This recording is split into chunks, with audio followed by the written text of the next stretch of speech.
talkSPORT Sports Update with Trusted Trader. When it matters, get the job done marvellously well by a verified Trusted Trader professional. talkSPORT. With the 4 o'clock headlines, I'm Tom Clayton. Good afternoon. If yesterday was pivotal in the relegation fight, tonight might all but seal it. A win for Spurs against Leeds puts them 4 clear of West Ham with just 6 points to play for. Despite Leeds confirming safety yesterday, though, Roberto De Zerbi says they have to approach this game like any other. We can't think in different way. We have to keep this mentality. We must remain humble. Nothing changing. It's live and exclusive on talkSPORT from 7, kickoffs at 8. Now, might we see a sensational return to Real Madrid this summer from Jose Mourinho? Here's our chief football correspondent, Alex Crook. In fact, it's been suggested to me this afternoon that it's virtually agreed now that Real Madrid are going to reunite with Jose Mourinho. Of course, he's in charge of Benfica at the moment. He's had a pretty successful period since returning to Portuguese football, but there is a break clause in his contract at the end of the season. We understand that clause is €3 million. Meanwhile, we understand Benfica are looking at Marco Silva from Fulham as a replacement, but Fulham remain hopeful Silva signs a new deal. And FIFA's technical study group has warned officials will be looking out for infringements at corners at the World Cup. There's been calls for tighter scrutiny after the scenes at West Ham yesterday. The former Premier League ref Graham Scott gave us his verdict. My preference in the moment was for the goal to stand, but I actually think it is the correct decision because it is a foul. And therefore, probably, when I've had a bit more time to think about it, we'd probably say, yeah, fair enough, it is an intervention. Meanwhile, West Ham say they'll track down those who sold home tickets to away supporters yesterday. Get all the latest at talksport.com. talkSPORT News. At least 50 Labour MPs have said they do not have confidence in the Prime Minister after the party's hammering in the local elections, and a man accused of trying to assassinate Donald Trump at a gala in Washington last month has pleaded not guilty. More from the news team at past. talkSPORT weather with QuickFit. The tyre transfer window is hotting up and we've signed a multi-generational talent with Continental Tyres. Visit quickfit.com and book today. Patchy rain across central areas moving southwards, sunny spells elsewhere, but a few showers over northern Scotland and eastern coast of England, where it will be breezy.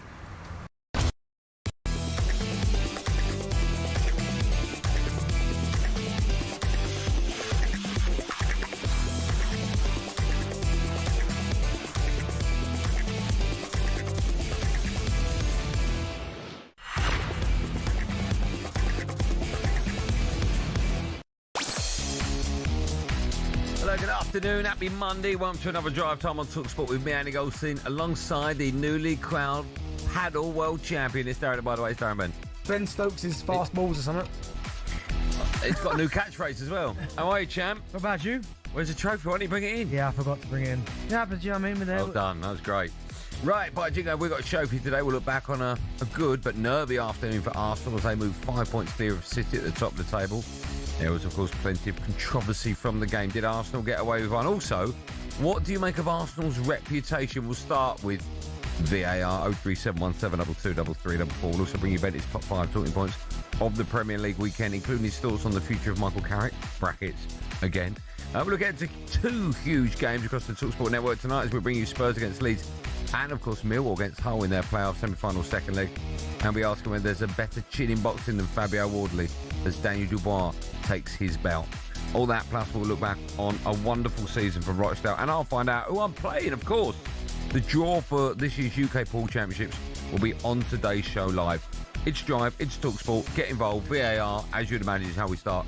03717 223344.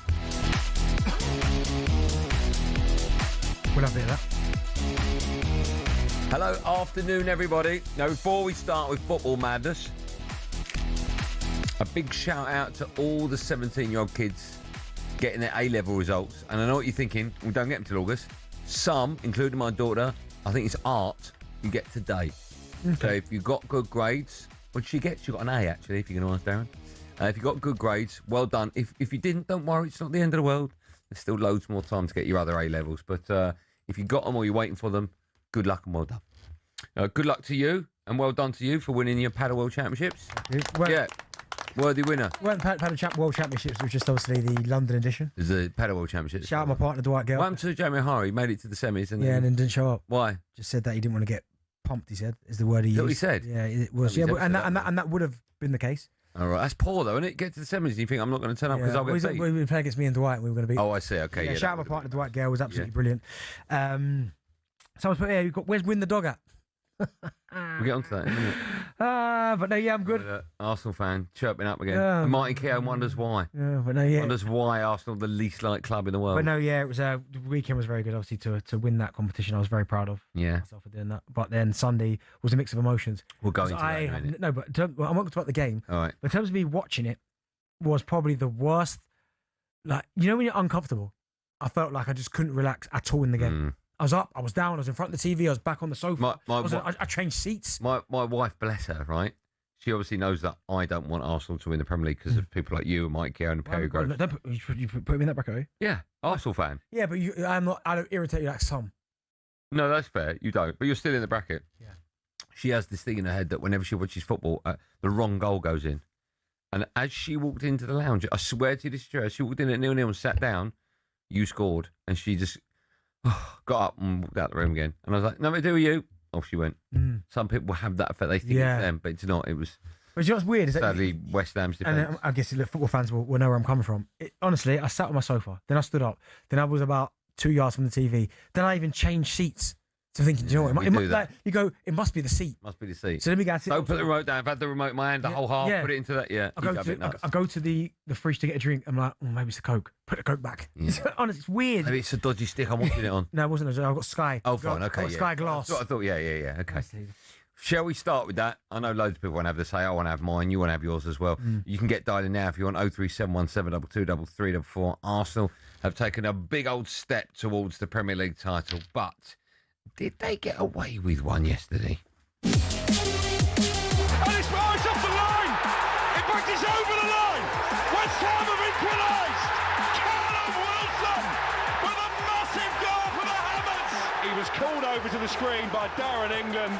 The West Ham fans can't believe it. Nuno Espirito Santo can't believe it. Pep Guardiola can't believe it. I can't bring myself to think how difficult that decision was for them to make. I think it's the correct one, if I'm honest. I don't see a corner kick taken in any game now where there isn't some form of physical contact. It's a huge 3 points for the Gunners. Another giant step towards a first Premier League title in 22 years.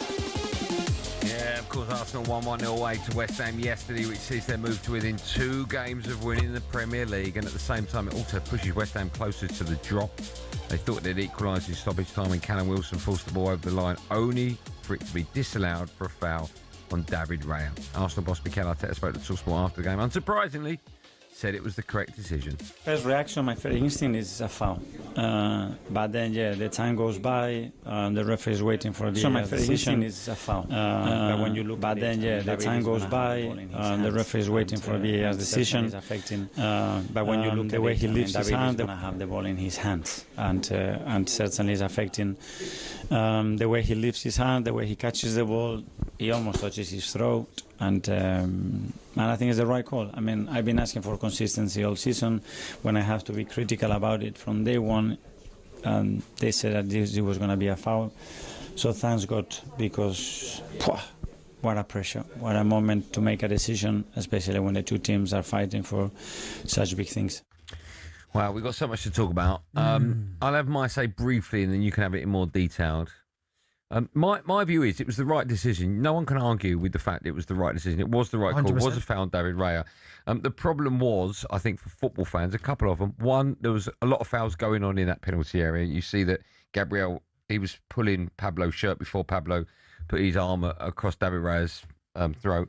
But it was a foul, right? If you're going to disallow a goal for a foul on the goalkeeper, it was. But there are other fouls going on. And I understand that primarily that's the first one in theory that happens because if he caught it, all the others are irrelevant or it doesn't get to the... This is why there's a mix-up. A couple of problems I've got with it. One is the fact that Arteta comes out afterwards and says we've been asking for consistently.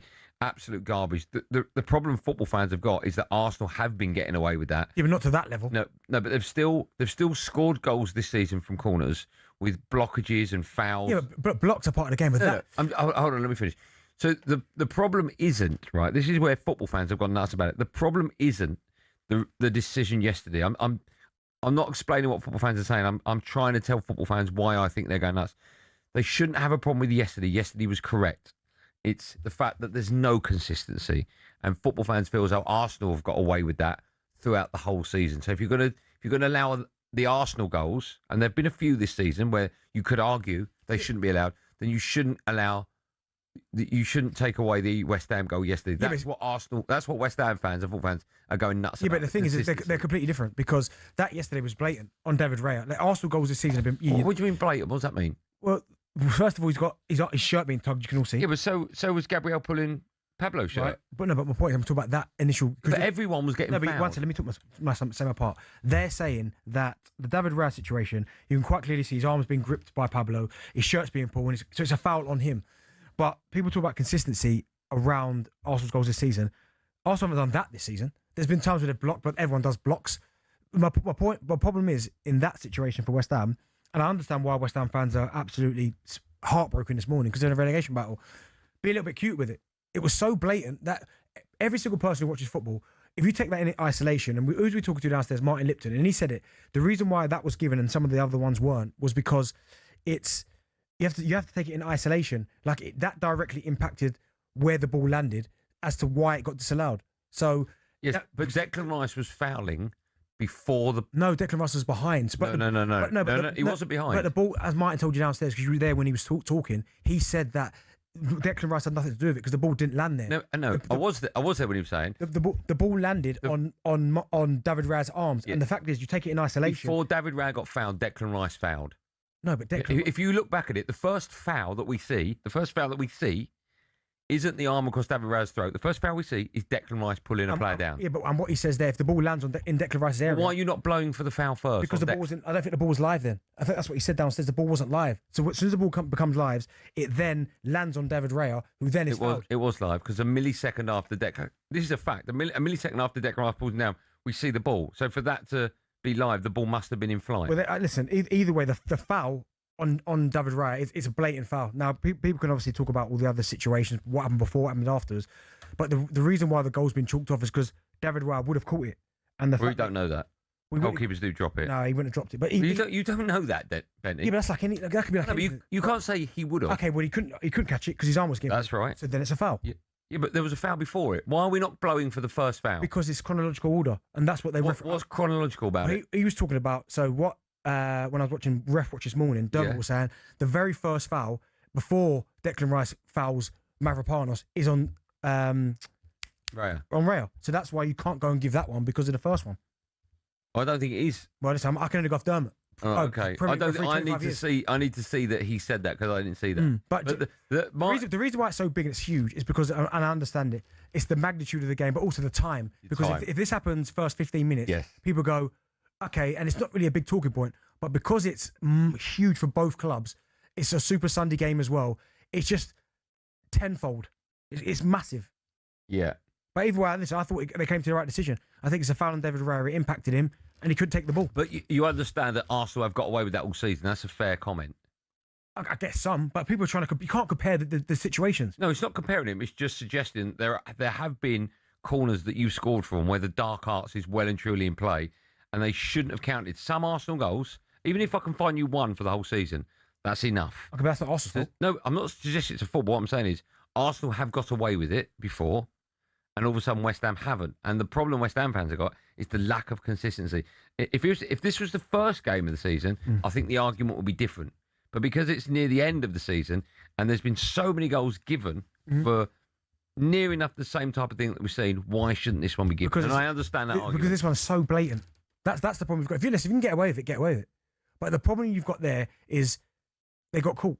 That is what. Say there was a tug down there and you get away with it, you go, fair enough. But the fact is, so that's the problem you've got. Pablo is that his arm is across David Raya's chest. He's clearly grabbing onto his arm. And do you know one thing I do hate about VAR? I ask you? 1 second. One thing I hate about VAR, and I've always said this, is, and again, it went for Arsenal, so I'm not going to complain about it, but I hate when you go to the monitor and the still image is of, if it's a bad tackle, right? When you looked at the monitor, when he went over there, the first thing you see is the grab. shirt pull. Yeah. So straight away in his head, he's going, well, it must be a foul. Yeah. But the thing, you are right about that. The thing that I find it difficult to take on board is we saw Pablo's arm go across David Raya's throat, but that might have been as a consequence of his shirt being pulled down. So I don't know, but he might have put his arms up in the air because his shirt's being pulled down. Yeah. I'm convinced the foul on Raya was before anything. Before.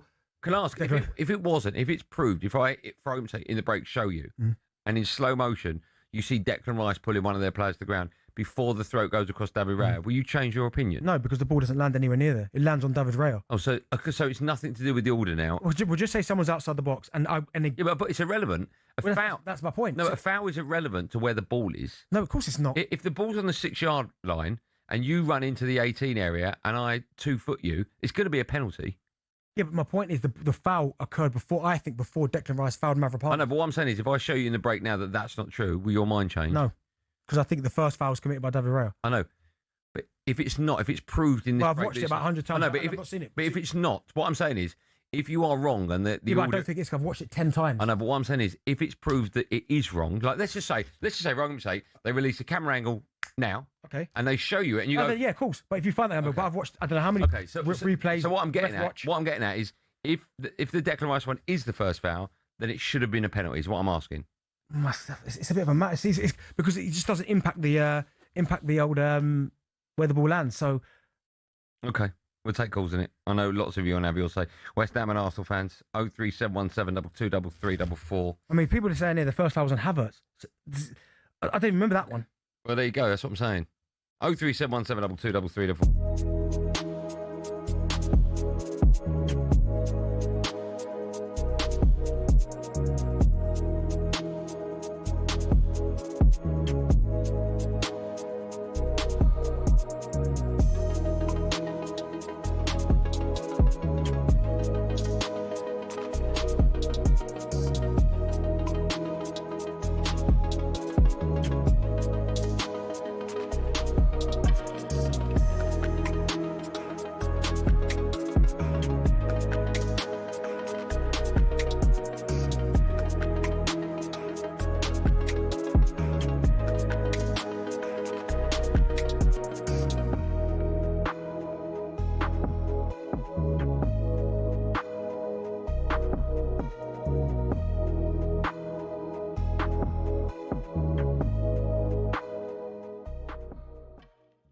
Real Madrid striker Kylian Mbappe, who has faced criticism from his own fans after taking a trip to Italy on a mega yacht with his partner. He's recovering from a hamstring injury he suffered on April the 24th and was given some days off last week.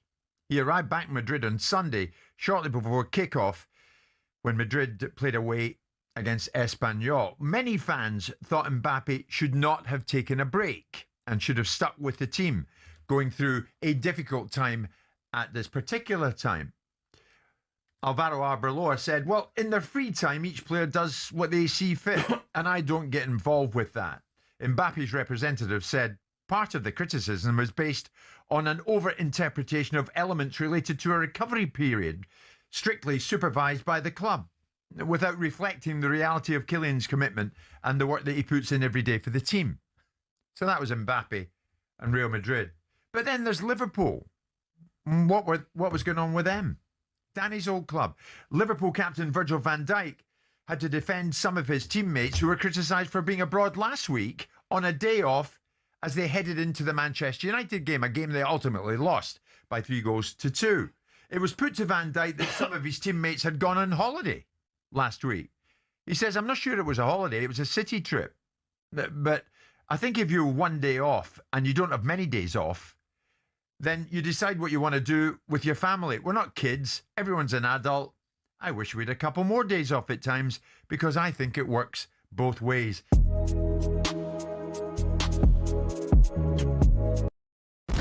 Get ready to get that winning feeling with talkSPORT Win, because we're giving one lucky listener the chance to win a massive £25,000. Oh my God. Go to talksport.com/win to enter now, and you could win 25 grand in your hand, tax free. Oh, that's incredible. Get that winning feeling courtesy of talkSPORT Win. Thank you very much. Find out how to enter now at talksport.com/win.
We need to get a new file of songs out. They're just on repeat now. All right. It's free ones, isn't it? Thanks, Al. You can show any kind of acknowledgement. No, nothing at all. Okay. Drive and talkSPORT. Me, Andy Goldstein Darren Bent, alongside in partnership with Giacomo. Starting brands for every man still to come. We'll be looking back on Dane Dubois' win against Fabio Wardley over the weekend. To say that was brutal. Oh my goodness, it's one of the best fights I've seen, but the ending made me uncomfortable. Yeah, it should have been stopped, right? Yeah. Just quickly, Barcelona 2-0 winners home to Real Madrid last night to seal the La Liga title. Everton are interested in bringing John Stones back to the club when he leaves City in the summer as well. I mean, what? Not that they need him, because obviously he's top draw. But you've got Branthwaite there, you obviously Jacob Bryan, Keane, Tarkowski. So, yeah. I do like it when players go back to the club. It's a nice feeling and a nice kind of end to it. Right, did you ever have a chance to go back to Ipswich? No, I would have loved it though. Did you not? No one called you for that? No. Okay. That's why I don't know. Yeah, we've seen enough. Right, did you see enough? Arsenal, did they get away with one last night? 03717223344. Sherry's a West Ham fan. Hello, Sherry. Hello. How you doing? Heartbroken, I must admit. Okay, go on, off you go. What do you want to say? Well, I agree with yourself, Andy, on your points about inconsistencies. You know, when you look it back, and believe me, I think every West Ham fan in the world has looked this back umpteen times, Rice was holding on to Mavropanos and Trossard was holding on to Pablo before Raya was even fouled. But, you know, let's point out that Raya still got the ball regardless. But because the goalie is a main protected player in a corner situation, that is all that gets looked at, and how the VAR approach was yesterday, not looking at the potential knock-on effects that led to fouls. And Alan Pardew said it himself on talkSPORT, and I think he had a really good point. Arsenal have been getting away with scrum-like behaviour in the box all season, and although the VAR decision won't ultimately be responsible if West Ham go down, it is a major decision. And in my opinion, if the ref can't decide in the first minute of looking at the monitor, it's not clear and cut obvious enough as to whether it was a definite foul. I think the ref looks at the monitor way too long. Yep. But in this situation, I think that West Ham have been put out massively by the fact that, you know, there was a lot of bad behaviour going on in that box, but Raya was the only player that was looked at, because obviously the goalie is protected, and it's not looked at as a whole. In isolation, though, do you think that was a foul on David Raya? Absolutely. You know, at the time, we was in the pub watching it, and all the fans are going, it's not a foul, it's not a foul. But when you look back, it was. But then you've got to look at the knock-on effects of that foul. For example, what you said, you know, was he putting his arm across because it was pulled down? He was just holding his balance. You don't know. But in that moment, you've just got to look at what is obvious. And, you know, his arm is going across him. But what he's not looked at, or failed to see, or chosen not to take into account, is the fact that the West Ham players, prior to that happening to Raya, was already fouled. So if you want to look at the knock-on effects and chain of events, West Ham was fouled before Arsenal. Yep. Do you know what is right? And listen, great call, Sharon. I understand. Listen, I fully understand, right? The fact that what's happened, it's gone against West Ham with the freaking out, right? But the fact is, you play 30 games for a reason. So I get it. You're hurting because you feel like you've been robbed. Be better. You've had 38 games to get your season in order. But this is one of the 38. Okay, but they're in the relegation room for a reason. I know. you know what I'm saying? So I know. I get Was it clear and obvious? The foul on Raya is, yeah. Clear and obvious. Why did it take 5 minutes? Because obviously they want to get it right because of the magnitude of the game. But the foul on David Raya, now you could talk about all the fouls from Trossard and Pablo. That, I get it. But on David Raya, it's clear and obvious. Okay. Brett is an Arsenal fan. Hi, Brett. Hello there. How you doing, James? You all right? Good, man. How are you today? Good. Yeah, I'm good. I'm very good. I'm an Arsenal supporter, so really happy. It's lovely to hear an Arsenal fan that's like, upbeat. Happy, yeah. Do you know what? Yeah, we've got to be, haven't we? We've still got 2 to go, but hopefully we'll get there. But the thing is, I think you touched on it, Benty, just a little while ago. All I've heard all day is everybody going on about the fouls on the West Ham players. But I got home last night from the game, and I wanted to see it for myself to see what went on. I actually think the first foul was on Havertz from Souček, and that is in front, by the near post, in front of actually Raya and whatever else was going on. And if you watch that, and if people want to take a look and actually look at it properly, because I feel that all a lot of people are doing is just want to find the fouls that Arsenal may have committed. It's also the fact that it is Arsenal. It seems to be such a big point of all this now today. I know the impacts on the game for West Ham, but this has been happening all season for all teams in all leagues. Yeah, but Arsenal have been responsible for a lot of bullying in penalty areas, haven't they, on corners? I think they're just a strong team, and yeah, I mean like you see it abroad all the time, don't you? But the thing is, why now? 2 games left on the season is such a big deal for everyone. Oh, you know why? Because it could be the difference between Arsenal not winning the Prem and West Ham not going down. The other 36 games? I know, but it's part of it. Yeah, well, but what about? But again, I'll go back to it because I was listening. I've been dying to get on all day, really. But I'm glad I got used to because you're my favourite. But I can't. If you look at it, and maybe you get a chance, you can have a look. And if I'm wrong, I'm wrong. But I see the first foul being on Havertz. Okay. When Souček almost bundles into the ground. So I'd really be interested. If I'm wrong, I'll hold my hands up. But I'd really like you to see, if you see that as well. Because I feel like everyone's looking at everything else other than that. And I feel like that's probably the main one before it gets to Raya, because Havertz potentially would have headed that ball away. Can I ask? Do you know what, right? So I've got a still image here, right? Yeah. And all we can see in the still image. I thought you hate still images. No, I do. But this is one. This is from behind. No, but this one here, you've got. I'm using it now, yeah. You've got Trossard fouling. Who's 19? Is that Pablo? No, it's not Pablo. But you've got Havertz getting chucked to the ground, and you've also got. You've got still image. Yeah, but there's loads of fouls going on there. Throw Chris Kavanagh under the bus. Hey, loads of fouls. Can I ask you a quick question, Brett? You think it was a foul, right? Of course you can. Okay. Hold on. If that's in the Champions League final against the PSG goalkeeper and you equalise, is that a foul? The foul's a foul to keep. I think the problem is, it is, isn't it? I mean, either way, look, whatever way you look at it, whatever team you support, you'll always, it's one of them, isn't it? It could have gone, I think it could have gone the other way. Yeah. If someone would have given a penalty, then for someone pulling, then everyone would have said that's arse because everyone else gets away with it. Yeah, that's right. Honestly, it's unlucky. Look, I don't wish West Ham any ill or anything, and they sung their heart out and they gave it their best yesterday. I think Arsenal, it was a lot of nerves, tough game, but I feel we still didn't play as well as we can, and I thought we might have won it a bit easier. But yeah, I agree. Brett, I hear what you're saying, Brett. I appreciate your call and your kind words as well. Crazy. It was a foul. Yeah. It's just. But the question is, was it the first foul? I can't believe you've gone to steal images. I didn't put yeah, but you use it as evidence. Listen, I feel for West Ham, right? No, that's not what you said in the office. No. You ain't good. I ain't got no. Could have happened to a nicer club. I ain't got a problem with West Ham, right? But my point is, you play 38 games for a reason. You found yourself. It doesn't mean everything. It doesn't. Because if you lose the league, if that goal is not given. Yeah. Sorry, if that goal is given. So you're talking about one game out of 30. No, hold on. If that goal is given and you walk away with a point and you lose the league by a point, you will point towards that game as to why you lost. And I'll say no, because you had 35 games before that to get it right. That's what we have 38 games for in a league.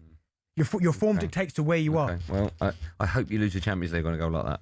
I've got the Premier League in the bag. Oh, you were singing "We Are the Champions" in the office. No, I didn't actually. What did I do? What? Tell the truth. You went "We," and then you stopped. So I didn't sing it. Then. Okay, did you sing the first bar to "We Are the Champions"? No, I was singing "We." What were you singing? Our friends. Who sings that?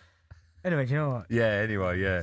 Using still images to fight you, I've never... No, I didn't use it, but I'm just saying, I hadn't personally seen the Havertz. Because I wasn't looking for the Havertz one, I hadn't seen it. But you've seen the still image, have you? I've seen the WWE on David Raya. Oh, okay.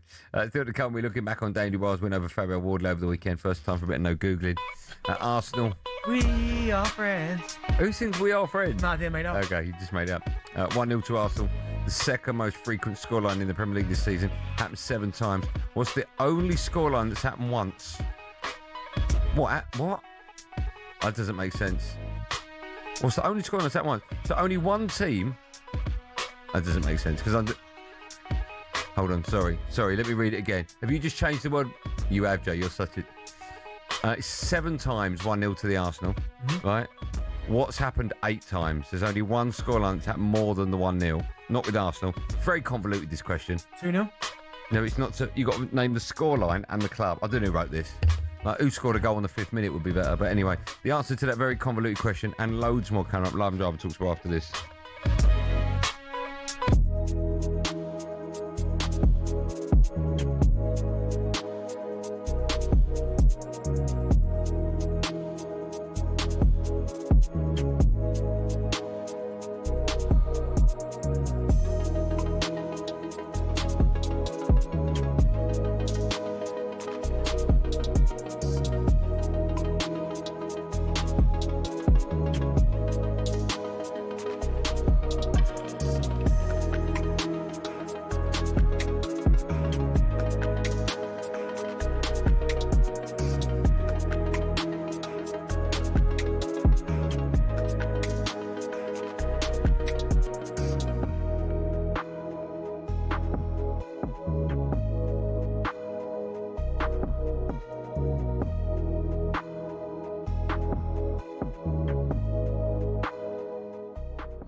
I'm going to go Friday after work pint, number 5, mate. Number 5. There he is. So do you want it? You ready? Yeah, go on. In number 5. Number 5. Friday after work pint. You've worked hard all week.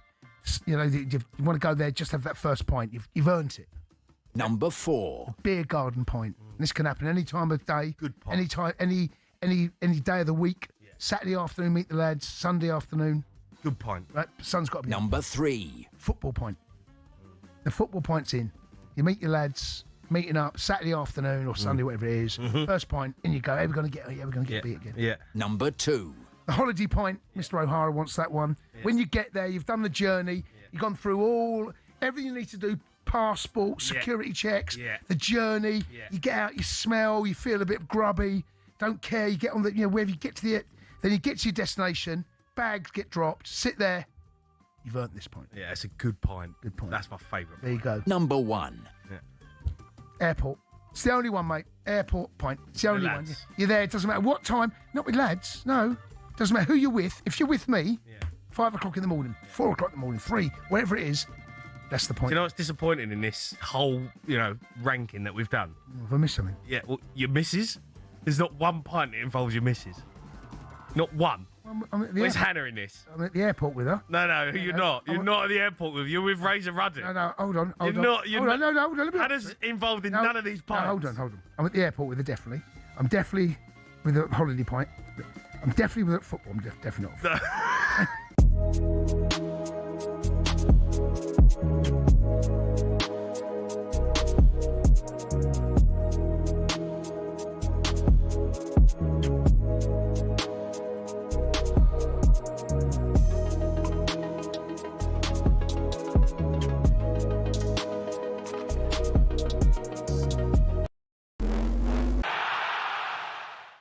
IFAB will look into grappling during corners after the World Cup. Yesterday's controversial VAR call has split the football world in two.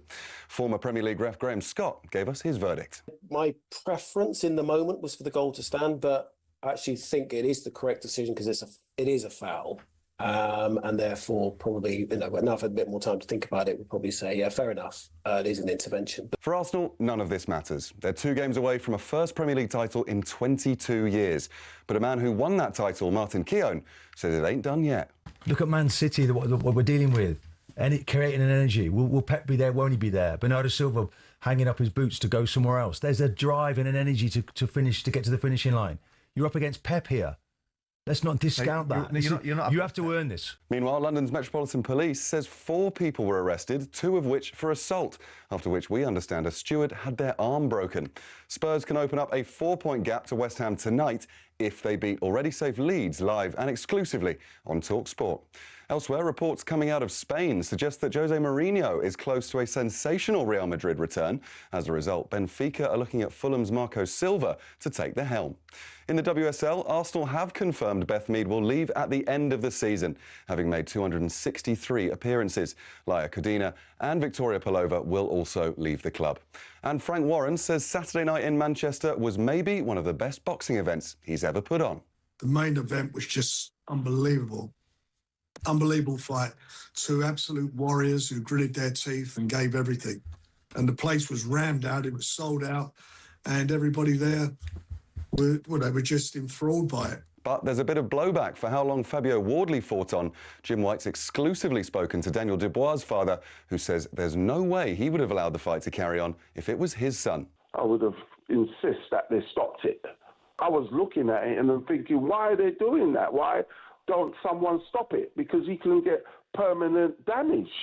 At least give him a chance to come back and fight another day. Get all the fallout to a massive weekend of boxing on the talkSPORT Boxing YouTube channel.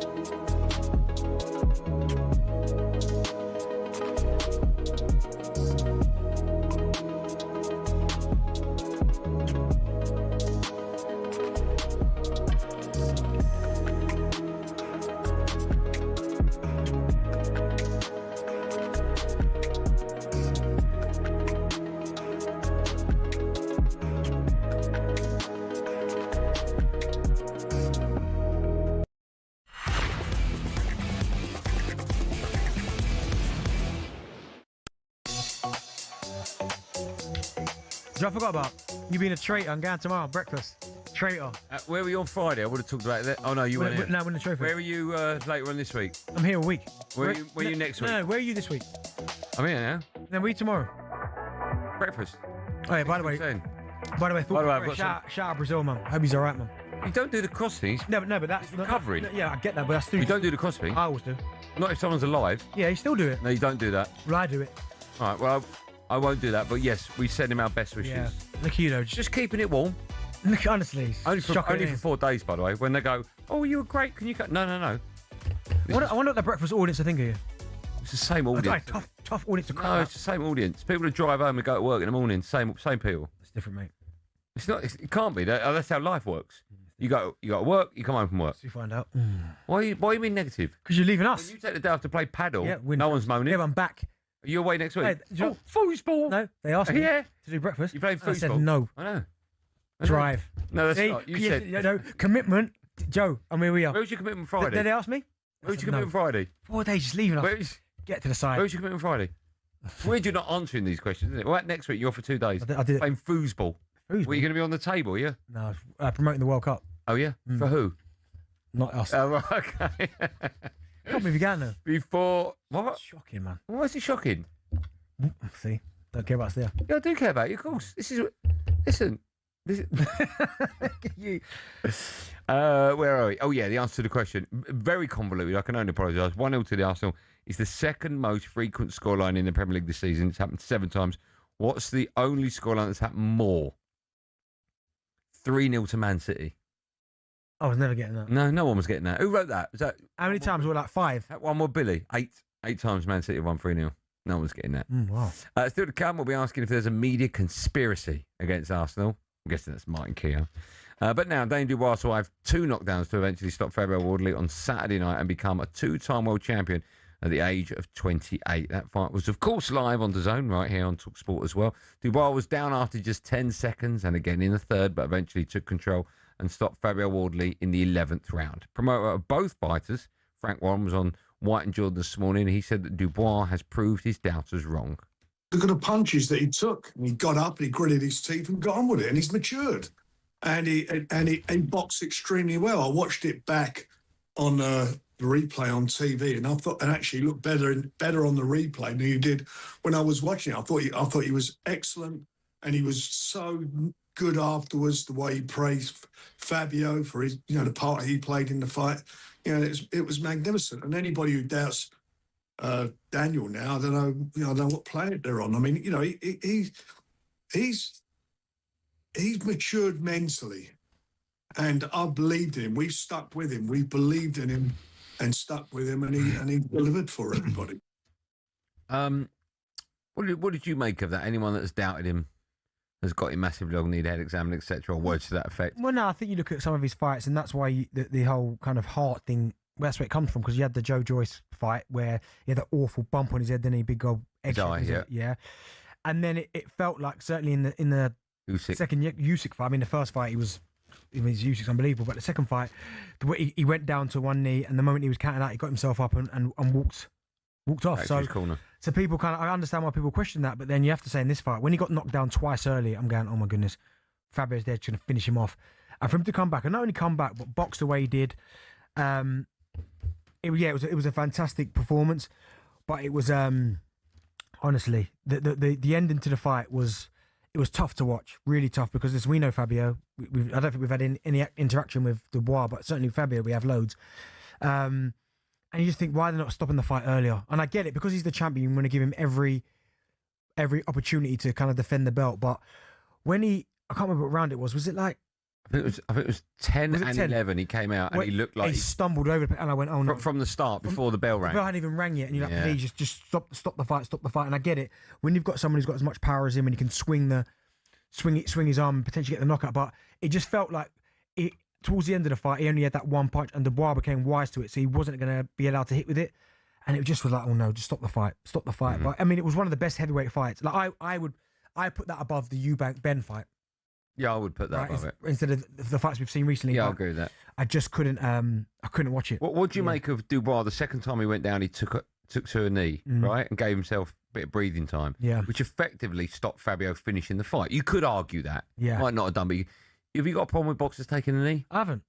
No, I mean, it's that tactical, isn't it? Bending the rules. A little bit dark arts again. Yeah, it seems to be creeping a lot. That it's dark arts. Yeah, but one of them where you have to say he's taken the knee, kind of composed himself again, and it seems to be the right decision. And how many times we spoke to people that have how many times about boxers where they're too proud and they jump up too quickly, and then their head's not clear, and then they get finished off. Yeah, Jesus. Yeah, it was. But yeah, it was an unbelievable fight. I'm gutted. Really, really gutted for Fabio, because he's such a nice guy as well. What happens next to him? I don't know. I mean, the nose and the eye was bad, and he's always had a kind of a problem with his nose anyway, hasn't it? It always opens up badly. Yeah. But when the camera was in his face in the corner, it was like, oh. When the doctors looked at, what were the doctors looking at to see and make a decision that he was okay? I mean, I looked at his face and thought he's not okay. No, because his nose was round the back of his head and his eyes were completely closed. Right, but not even that. Also, what about people watching the fight and going, watch him come up for the 8th, 9th or 10th round, watch him stumble and going, hold on, mate, he can't continue. Everyone just let him continue. Do you think his corner should have thrown the towel in earlier? I always feel like they're the hardest people. They make the hardest decision, because the fighter, I know sometimes you need to be protected from yourself. Yeah. But imagine he's all right, and then, do you know what I mean? He feels he's still got enough to go and win it, and then you throw the towel in and take it away from him.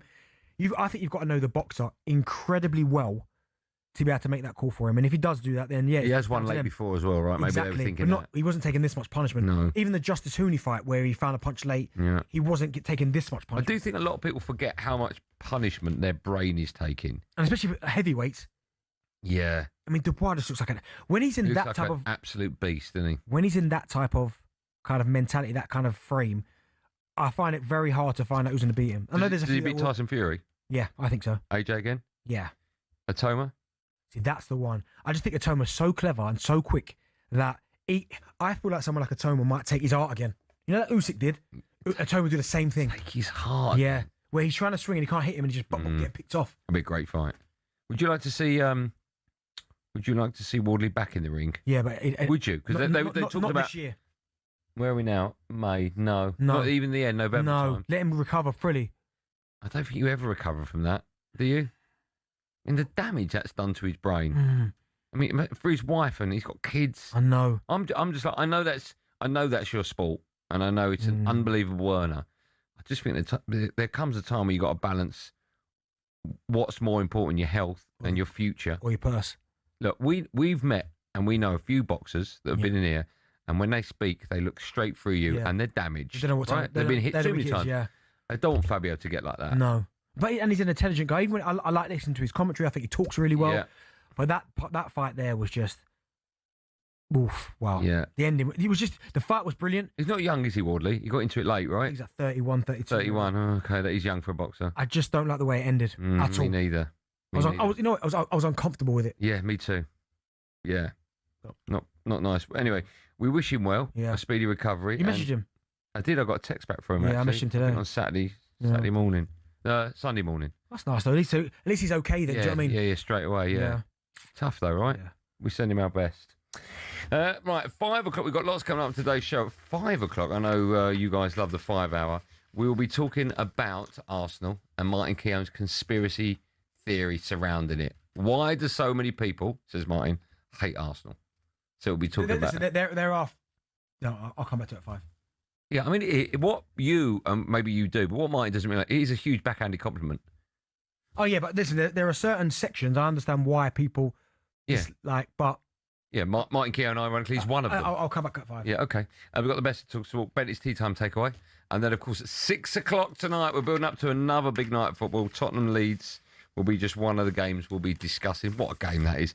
And a bit later on, we'll have the draw for the UK Pool Championships, which yours truly is in, which is live on talkSPORT. Could get another win under my belt. Who knows? So a busy show. If you want to be a part of it, 0371722.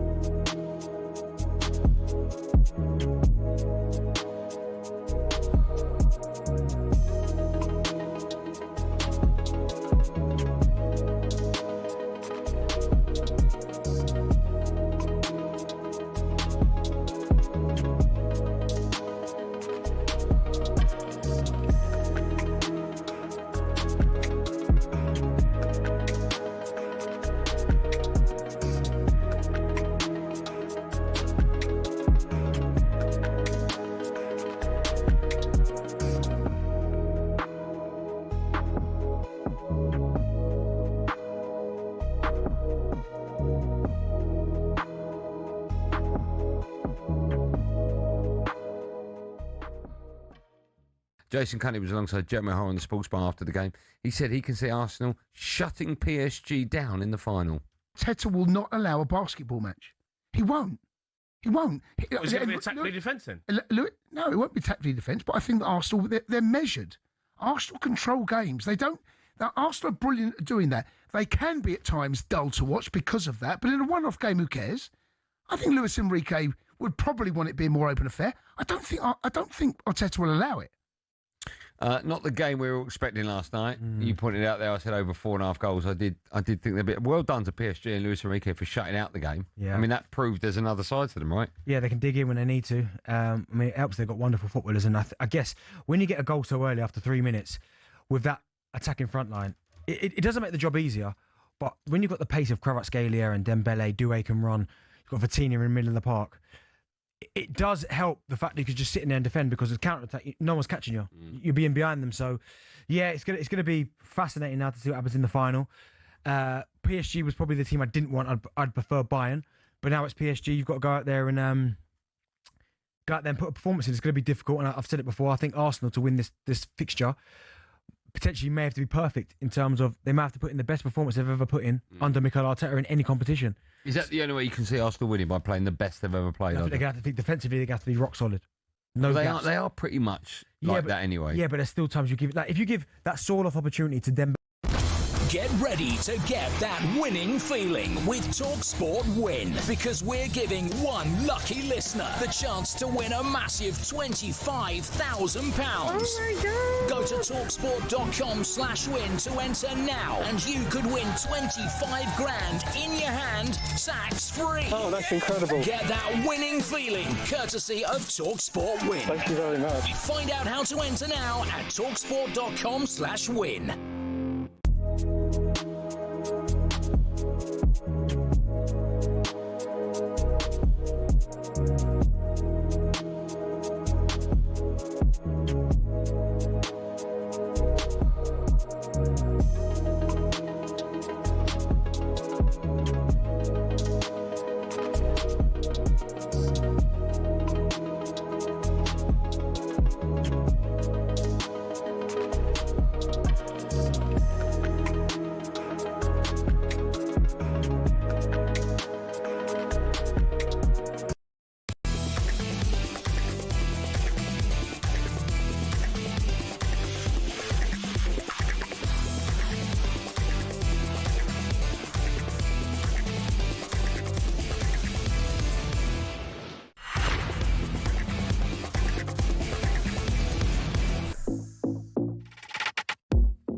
Drop and talk sport. Me, Andy Goldstein Bent is here. We are here.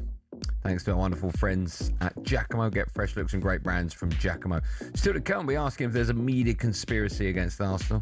Just quickly, West Ham will lodge a formal complaint with the PGMOL after their disallowed goal against Arsenal yesterday. What are they hoping? We know when clubs do this.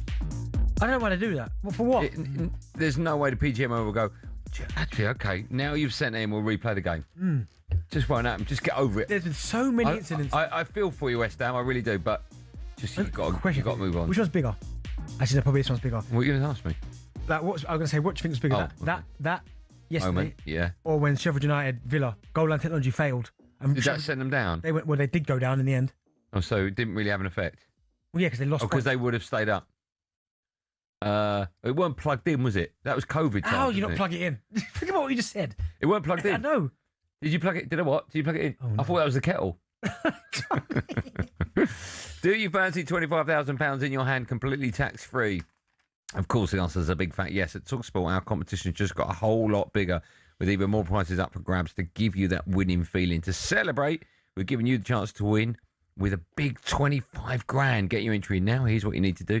For your chance to win, head to talksportwin.com or text the word win to 83338. Text and online entries cost £2.50 plus your standard network rate, or you can call 03434187260. Entries must be in by the 18th of May this year at 4 p.m. 18 plus UK residents only. It's a network promotion. Full T's and C's talksportwin.com. So for your chance to win, text the word win to 83338 now. It's a lot, isn't it, that? But basically, all you need to know, if you want to win 25 grand tax-free, just text 83338. I wonder if that simple. I wonder if they do that same read on breakfast. Yeah. I've already recorded mine. Right, time now for this. Paddy's Performers on talkSPORT with Paddy Power.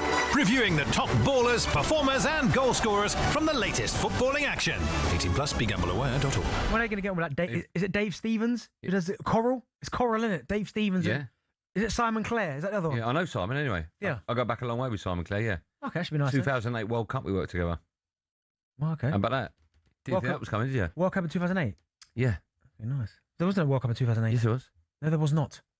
I know. 2010 World Cup, I go back to. What? Yeah, that was Euros. Yeah. 2010. Or was it the one before? Might have been 2000. We get it. 2006. Anyway. Breakfast with Andy Goldstein. Why? Well, I changed my voice, do I? Yeah, you do, yeah. Welcome to the locker room. Hey, big show that. Yeah. We'll be talking about feet. Right, let's touch briefly on the National League playoffs because Rochdale, they earned promotion back to the EFL on penalties after a dramatic final against Bournemouth at Wembley. And we'll talk about that right after this. Jeff, you're not going to believe Have you me. done it already? That's because you interrupted me in the middle. Honestly, he's all over That's because you interrupted me in the middle. Right, can you not talk to me anymore? Breakfast. Oh, sorry. Time now for this performance in association with Drive's official betting partner, Paddy Power. So that's because you interrupted me. Today we're looking back at a week of great football action. Nominate the players we think made a difference. Well, Paddy's performers. Nice while it lasted. Right. Do you want to go first? Oh, look at you. You're so one-dimensional. Go on. Are you chosen? I've gone for David Raya. Oh, my. Right? But just hear me out. I'm not going for David Raya because of the foul. That's the save. The save. No, it's a good save. It's an awful finish. Thank you. Right? That's the thing. But in that moment, he had to save it. And there was a good save from, was it the header as well? That was a good save, but he should save that. But the save... He should save himself. He dived to his right to get it. But but the save is just it's a bad finish, but really good save. What should he have done? What should he have done to score? Open his body out and go in the far corner. The gap's there. Just go in that. Do you ever aim between the goalkeeper's legs because you know he's going to score? I used to do that, yeah. Did you? A fair few times, yeah. I learned that from Solskjaer, that. Really? Yeah. Watching Solskjaer. Because I looked at that from behind the goal and I thought there was a big gap there. Yeah, but the big gap was the Raya's left. Yeah. He has gone for the smallest target. What did he do? Panic? No, he didn't panic, but he's gone for the small... He's trying to be too clever. He's gone for the smallest target in the goal where there's no space. Yeah. Why are you doing that? Listen, he's a midfield player by trade, so in that situation... I don't buy that. He's a professional footballer. Callum Wilson in the same position scores that. Again, why is he coming on so late? Callum Wilson definitely scores that. Okay. I've gone for Elliot Anderson, scored the equaliser. He's had a tough couple of days, you know. He had to bury his mum 2 days before that. The fact he was even playing is insane. I'm just really pleased for him. You know, he's my favourite player at the moment. If Man United are going to go and buy someone this season, it's him. And the fact changes weekly, that, but yeah. No, it doesn't. Yeah. Who else? I've gone on about Elliot Anderson for months. Yeah, it was Cole Palmer before. Yeah, he was a one-season wonder. Forget that. Oh. Elliot is not. Elliot Anderson, I thought, was just above and beyond. Yeah. To even take to the field, He is top draw. And Yeah. the attitude he's showing is incredible. Yeah. Forest to beat Manchester United is 4-1. That's his next outing. Arsenal, Villa, and Palace to win their respective European finals. 7-2, 3.5-1. Okay. There you go. That's Paddy's performance for today. Catch up with the latest odds at paddypower.com, 18 plus only begambleaware.org. Paddy's Performers on talkSPORT with Paddy Power. Reviewing the top ballers, performers and goal scorers from the latest footballing action. 18 plus begambleaware.org. I don't know if you remember, but I was talking about Rochdale before you interrupted me. They had promotion back to the EFL on pens after a dramatic final against Bournemouth at Wembley. They were 2-0 down. Get this. Insane. With 12 minutes to go. Equalised in the 97th minute to force extra time. Eventually went on to win. That, of course, comes 15 days after they were denied automatic promotion by York's controversial 103rd minute equaliser against them on the final day of the season. Their manager, Jimmy McNulty, joined the breakfast show earlier on today and said he always believed they'd go up. Jeff, you're not going to believe me. But I told you a week ago when you asked me late in the York game, late in the Braintree game, and your man, I do apologise for taking them from your beloved pools, but Manny Desiree, when he's on the pitch, I still believe, Jeff, if we could get one goal, I thought, we've been the team that's done it this way all season. And if we get one, we'll be there. We got one, and that was the turning point. 12 minutes to go and you're 2-0 down. I mean, that takes some doing. Sometimes you just feel destiny gets involved. I think so. Sometimes. I mean, the fact you finish second, though, 106 points, you don't go up is a travesty. Crazy. Yeah. But listen, finally, they've got their rewards. And do you know what? It almost feels like that was the right way to go because they have been the second best team, you have to say, in the National League. And for them not to go up 106 points would have been a travesty. So the fact they've gone up now via the way they have, you have to say fair play to them. Football is like no other game on the planet, No, it's not. The emotions, like you're going to get, again, go back to, you got Arsenal fans wake up this morning on cloud 9. Yeah. And West Ham fans. With the Arsenal thing, right? That decision goes against you. It's back to Man City. Yeah. I know. I think you had a better goal difference by it. Would have been one goal. Yeah. But still, it's like all of a sudden, like they draw against Everton, right? And people are talking about that Doku goal. And you're like, it meant nothing. All of a sudden, West Ham nick an equaliser. It's like, oh my. Here we go again. It's incredible, isn't it? Yeah. Do you think it's done and dusted? No. Who your last two games? Burnley at home. Right. That's away. But do you know what? There ain't no way you're losing. No, but do you know why I'm saying that? Burnley. No, do you know why I'm saying that? Because you haven't supported Arsenal as long as I have. And in these moments... When you got Palace, you got them like 3 days before the cup final. Yeah. I mean, I might get a call up for that game. No, my point is, when you've watched Arsenal as much as I've watched them, certainly the last 3 years... You ain't losing to Burnley. Mate. But I would have said we wouldn't have got drawn with Wolves. You ain't losing to Burnley. Wolves are the worst team in the league. We scraped a win at home, injury time, and Wolves we drew away from home. Imagine you lose to Burnley. Imagine that. That'd be amazing. It won't happen. When we come back, is there a conspiracy against Arsenal? Martin Keown thinks there is. Martin Keown's Corner will be next when we come back. If you want to take part, you can. 03717 223344. All that bet is Tea Time Takeaway. Best of TalkSport end of show quiz. Lots coming up between now and 7. Arsenal chat 03717 223344 is where it.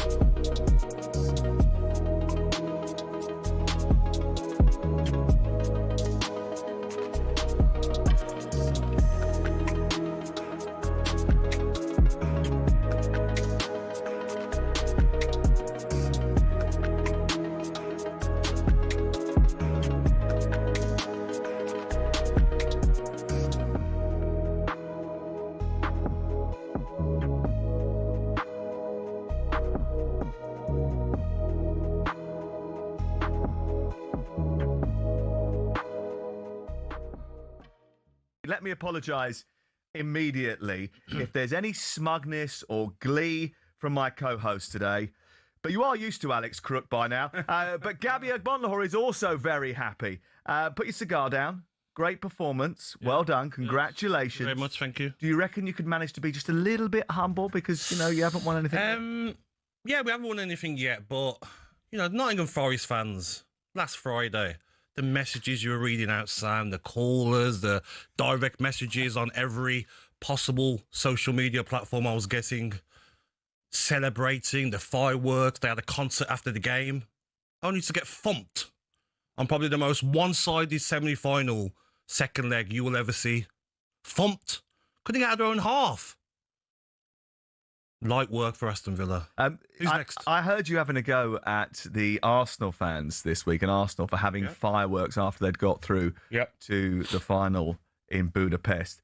I noticed, and I had pointed it out to you at least 3 times this week, that Villa have fireworks before every game, and they had fireworks before the semi-final last fireworks, mate. They're like sparklers that you have on your champagne when you're in a nightclub. Might be on your champagne. Yeah, they weren't fireworks. They're like little ones. What did the manager do after the game? I don't know. Emery? It was definitely. He clapped the fans for about 3 seconds and walked down the tunnel. Okay, well, it was Mikel a champagne Arteta performance, wasn't it? Was doing the Haymack Arena around the stadium. They're doing a tour of the stadium.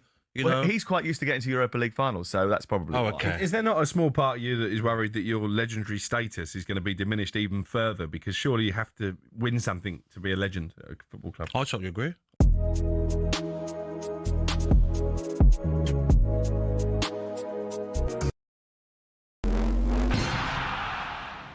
Knuckleball free kicks. They used to be all the rage, but when was the last time you saw someone score with one?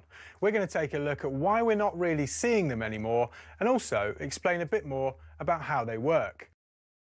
The knuckleball peaked in the 2010s, probably because that Ronaldo strike in 2008 inspired academy players everywhere. Here's a young Mason Mount. I tried to base my free kick on Ronaldo, hit the ball by the valve, and it moves. So what do you do? Top corner, top bins. The name knuckleball comes from a baseball pitch held with the knuckles rather than the fingertips, which doesn't spin as it travels. Now, no ball is a perfect sphere, so as it travels, it creates ever-changing pockets of turbulent air, causing that unpredictable movement. Brazilian free-kick specialist Juninho Pernambucano wasn't the first player to do it, but he did perfect it, scoring 77 free kicks over his career, more than anyone else. He was inspired by 90s midfielder Marcelinho Carioca and a guy called Didi, who was hitting knuckleballs in the 50s and 60s. Brazilians call it the dry leaf, because the ball looks like a leaf that gets blown around in the wind this way and that. So how do you do it? The key point is to hit the ball head on, usually with a straighter run-up. It's a punch-like shot and, crucially, as short a contact time as possible so the ball doesn't spin. Some people think players hit the valve to affect the air inside the ball. That's not the reason. It's because the part of the ball around the valve is more rigid, helping to shorten that contact time. Remember the David Luiz beauty against Colombia in the 2014 World Cup? We don't really see knuckleballs anymore. Why? Because players are being told not to shoot from dead ball situations because the XG is so low. In fact, as Opta shows here, since the 08-09 season, there's been a 10% reduction in players shooting from free kicks in the Premier League.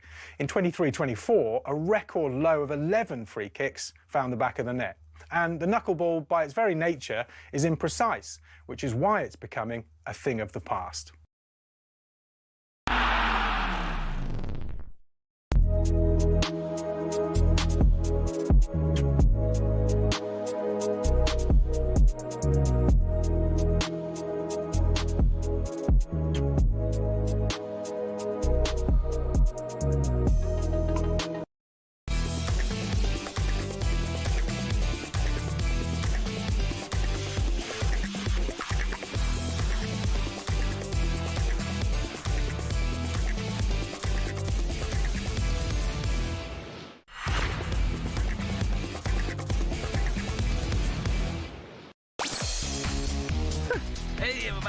Welcome back to our number 2, Drive on talkSPORT. It's me, Andy Goldstein, and Darren Bent has decided to turn up for work. You can't have one rule for one, not for the other. You can't have whatever you just said. Let's come and find out what Bent is serving up in his tea time takeaway. But now it's time for this. Keown's Corner.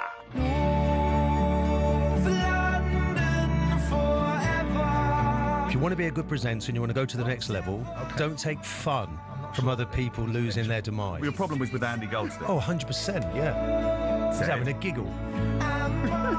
Yes, this is Keown's Corner, where we pay tribute to the legendary Daily Arsenal as well as former Arsenal unbeatable Mike. Hey, listen, Invincible. who doesn't like taking fun from other people losing their demise. But just quickly before we move on, did you see Wrighty yesterday on the telly? Mm-hmm.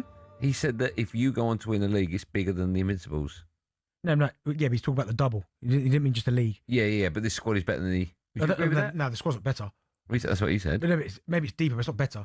I'm just saying he said it's better. Individually, but the success of winning the double, something Arsenal never done in the Champions League. Even that team didn't do it. I understand why. The success is better, yeah. Okay. Anyway, Martin Keown, he joined White and Jordan earlier today and had this to say about the media's treatment of Arsenal this season. I think whether people like it or not, Arsenal have been the most discussed prospective champions of all time. The Schmeichel comment, which I accused him of being deranged, that was 4 games into the season, saying that Arsenal were ugly. They were just a set-piece team. So that was setting an agenda right at the beginning. Was this the weekend Arsenal won the Premier League? We'll have to wait and see, won't we? Of course we will have to wait and see. There's still 2 games to go. What's the narrative you're looking for? No, if you're sat here the day after the Burnley game, what's the narrative you want? Arsenal to mess up? No, that's a huge story. From a media point of view, if you want an intriguing story... Do the job. Do not be distracted by all the noise. There you are. You're at the Arsenal wheel. Do their job. You're busy at the wheel. Don't look behind you. Come on, Martin. Busy at the wheel. I really don't know what his problem is. I really I do. I know his problem is you. No. When he says, right at the beginning of that, he says something like, this is the most talked about... I can't... Is Alex there? He said that this is the most talked about league champions, potentially people trying to go to win the league. First time Man City won the league. Exactly the same. Spent all that money. Oh, no. It was. There isn't. There isn't. People have got short memories. The way we hate Arsenal is the way you hated Man United, is the way we hated Man City. No, not Man City. Is the only team that didn't have this. The only team is Leicester. That's the only team. Even when I remember going back to the mid-90s when Jack Walker spent millions building that Blackburn team, and everyone's going, you can't buy the league. There's no difference. It's just people have got short memories. No, Martin Keown, it's so submerged in his love of Arsenal, and he's so cocksure that everyone despises Arsenal that I don't know why, but he thinks there is this agenda. There isn't an agenda. People do despise Arsenal, badly. But not more than they despise other teams that are successful. They do. I've heard, I have. In this office, I've heard many people, neutrals, go, I'll take anyone but Arsenal. So because they didn't say that 4 years ago when you were 8th. No, but of course I get it because Arsenal. Because you're doing well. Yeah, but still, people do, and I understand that there are certain elements. People don't like certain elements to Arsenal's fan base, which I can understand. Arsenal Fan TV has done you no favours. It doesn't do anything. I'm not really talking about them. I know Robbie really well, but there are certain aspects of Arsenal's fan base which people don't like. But I don't remember that much hate for Manchester City. It was almost like, I think when Man City got the money and then they obviously turned themselves into their teams they had were unbelievable. I don't think anyone expected Man City to be this dominant in terms of what they then went on to become. But for at the minute with Arsenal, I mean, it just feels like that. No, but Arsenal fans bring it on themselves as much as other football fans. So for argument's sake, there's that viral clip doing the rounds this morning of that Arsenal fans going. That's wound you. No, see, that's wound you up. No, that's wound me.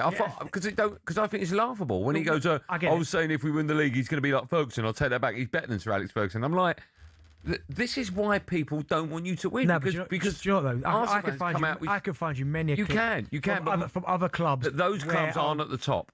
No, but still, I can still find you. Every rival club, I know, will have a set of supporters that will. That's my point. That's exactly my point. It's not about Arsenal. That's exactly my point. Maybe because I'm an Arsenal fan, I hear it more. Maybe it's that. But this seems to be. There's a lot of negativity when it comes to us. Like, come on now, people talk about an asterisk. If Arsenal win the league, no, one person on the planet. I've heard more people say that. No, but that's just to wind you up. What have you bit? No, but is it ridiculous? It's impossible. No, but is it ridiculous? Yeah, it's the most ridiculous thing I've ever heard. And people talking about... they're not really talking about it. No, but and then people talk about the worst... If Arsenal win this league, it's the worst team to ever win the Premier League. I think that's fair. Yeah, but still, if Arsenal win the league... You'll have the worst front three ever. No, they're not worst front three ever. But, I ain't got time to go through all but you will have. But either way, Arsenal... If they win the league... What do you care? What do you care if you win it? No, I don't care. But my point is, there's always a narrative in terms of different aspects of... If it's Arsenal set plays, the way Arsenal play, they're the worst team to watch. They're the worst team. Hold on. So let's take Arsenal set plays. Right, when Man City were winning the leagues, everyone was talking about how boring Man City. I remember listening and doing many shows. Worst team, most boring. Exactly the same as Arsenal's corners. Yeah. But I didn't hear Martin Keown going, there's a conspiracy against Man City. There's definitely more of a hatred towards Arsenal winning this league. You're title. wrong. I'm not the wrong. same hatred No towards chance. Arsenal is the same that it was against Man United. No chance. The same against Man City. No way. Like, honestly. What about the hatred for Spurs? Off the scale that is for Tottenham. Okay, but everyone was supposed to go down. Well, my thing is, Man City, when they were winning the league, there was not this hatred towards Man City like there is. There was. Towards Arsenal. No, there was not. Okay, what about Spurs? Let's talk about Spurs. Is it? I don't see Martin going. I don't see Martin going. Everyone wants Spurs to win. I think it's disgusting. I don't think there's a hatred towards Spurs, but I do. No, there's not hatred, but people like to laugh at Spurs. There's not hatred. Well, it's the same thing. No, it's not. They laugh at Spurs. They hate Arsenal. Yeah, I won't say people Why hate is Spurs. Martin Keown not flying that flag? It's weird, isn't it? Yeah, I don't think people hate Spurs. I think people that's why Spurs has come from. People think they just find it funny. Okay, whereas Arsenal, there's a real detest from people. It's exactly the same. Martin Keown's just so blinded by his love of the club that he can't see. It's basically it's a pat on the back. It's a sign of jealousy, and B, it happens to a load of other clubs. The only one I can't remember happening to was Leicester. It's the only one. No, I don't remember when Man City were winning theirs. I don't remember that much hatred. Not that much. Well, we did shows on are they the most boring team to watch? Yeah, but the hatred towards them, boring's different. Hatred and boring are completely different things. Well, I think the hatred is because with Man City, they had an abundance of talent, an abundance of players you would pay good money to go and see. David Silva, Vincent Kompany, Aguero, Kevin De Bruyne. They just had players that you would look at and go, wow. With Arsenal, they don't have that. So it's almost like, I don't know how you do it. Well, people now probably hate more with the Arsenal people. People despise Arsenal now, right? Fair enough. But I think more hatred towards Man City now is because of the charges. We don't know what's happening. So people now, and certainly other rival clubs who have been punished already, they're like, well, in a second here. So maybe their feelings towards Man City might be different. But trust me. Do you think he's a little bit blinkered, Martin Keown? Maybe, because he's an Arsenal legend. Which is absolutely understandable. But I understand that with all legends. Like, I remember when Ole Gunnar Solskjaer was in charge of Man United, and Man United were going for a wretched run, and one of those Man United legends came out and said he ain't good enough for the job. And I get that. Yeah, because they're his mate. I've got no issue with that. Whatsoever. Yeah. But, yeah, it's maybe because when you're an Arsenal fan, you feel it more. But there definitely seems to be. Every meme I get sent is saying, but to Arsenal. I know, because it's easy and it's funny to do. But when Martin Keown comes out and suggests there's a media conspiracy against Arsenal, he's got to understand that at the moment, Arsenal losing sells more newspapers, if you want to use that analogy, than Arsenal winning. Okay, people are so desperate for Arsenal to fail. Yeah, because it's all season you've been giving it. Well, they've been giving it. How have they been giving it? How have they been giving Martin Keown's been coming in. Perry Grove's been walking about. Arsenal have earned that, right? Because they've been top for such a long time. And But you understand why you dropping points against West Ham is a bigger story than winning. I get that. And that's all it comes down to. What's the bigger story? See what's funny as well, though? And I remember saying this to you, right? When Arsenal got the Champions League draw, if Arsenal fans had come out and said, oh, look at the side of the draw we're on, we'll get to the final, you and other people, and rightly so, and I agree with you at the time, would have gone, see, arrogant Arsenal fans never won it, think they're going to get to the final. We didn't say anything, and the narrative from everyone else was, well, if Arsenal don't win it this year, they're. Do you know what I mean? So Arsenal fans at times can't win. Well, it wasn't if they don't win it. It was look how easy their draw is. If they don't get to the final, look at the state of this. We were right. You got to the final. But still, it's again, maybe if you're an Arsenal fan, maybe you just feel it more. Yeah, but Arsenal fan TV don't help your cause at all. Well, listen, they do things differently. Right, they do think, and listen, Robbie's been really successful with the Arsenal team. I don't doubt that as well as other sports. I don't doubt it, but I'm just giving you another instance as to why there's this witch hunt for Arsenal. No, I just think, listen, Arsenal, and all Arsenal need to do is win the league this year. Yep. Hopefully win the Champions League, and hopefully the noise goes away. I don't think you need to win the Champions League if you won the Premier League. No, but it'd be nice, wouldn't it? Well, because then it would. Because you'd still go. Can't sit at the top. Let me tell you now, I'll be desperate for that breakfast gig, so I don't have to see you again. No, why? From the Champions League and the Prem. It would just be horrific. I don't even want to talk about it. I think you'll win the Prem. I don't think you'll win the Champions League. Why? You've won the Prem now. I think PSG will kill you. I'm not even going to say that. Yeah, but you're singing "We Are the Champions" out in the office. Did I sing that? You're singing the first three notes. No, we are family. No, it's where your kids. Trapped by Joe. It's where your kids. It's all my kids. It's where your kids' life. I don't do that. Oh, you don't do that. Okay, fine, all right. Well, no, it's. Do you think there's a conspiracy against Arsenal, or is it just the norm? I don't know about media conspiracy, but there's certainly a section of people out there that only swore then despise Arsenal. Yeah, but if Man United this summer spent 400 million on players and we won the league at Cantor, it'd be exactly the same. It wouldn't. It would, mate. No way would it. It wouldn't. It would. Of course it wouldn't. Half the planet supports your clubs. It wouldn't. There's a reason for that. Let's take your calls. All things Keown. Is he right or wrong? Is there a conspiracy against the Gooners? 03717 22 33 44.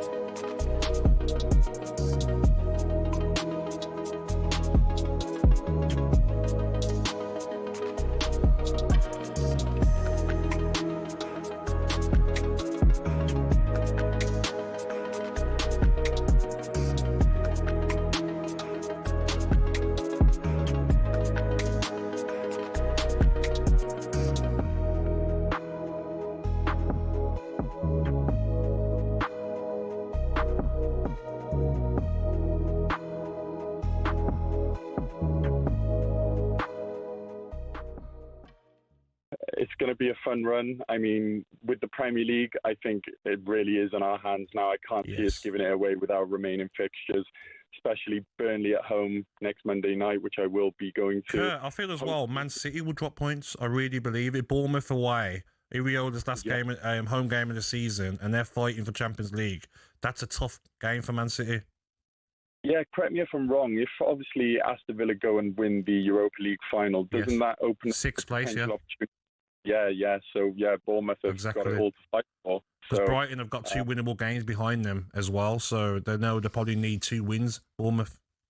Yeah, Brighton have been in great form as well. So yeah, it's going to be an interesting one. But guys, I've got to tell you, and I know you guys have probably already been told, but a lot of rival fans listening to this are going to think I'm crazy. I actually, a few weeks ago, had Mikel Arteta's face tattooed on my forearm. No, I don't believe you. I really have. It's on my TikTok page. I don't know if I'm allowed to say the name of it, am I? Yeah, I don't see why not. Yeah, so if for anyone listening, it's called Arsenal.overflow.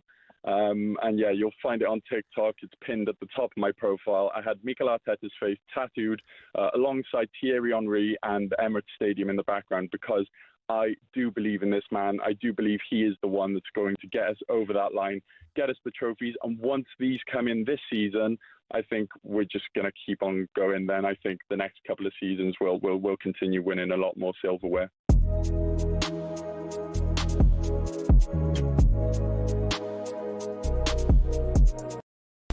Get ready to get that winning feeling with talkSPORT Win, because we're giving one lucky listener the chance to win a massive £25,000. Oh my God. Go to talksport.com/win to enter now, and you could win 25 grand in your hand, tax free. Oh, that's incredible. Get that winning feeling courtesy of talkSPORT Win. Thank you very much. Find out how to enter now at talksport.com/win.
talkSPORT with me, Andy Goldstein Darren Bent in partnership with Giacomo, starting rounds for every man.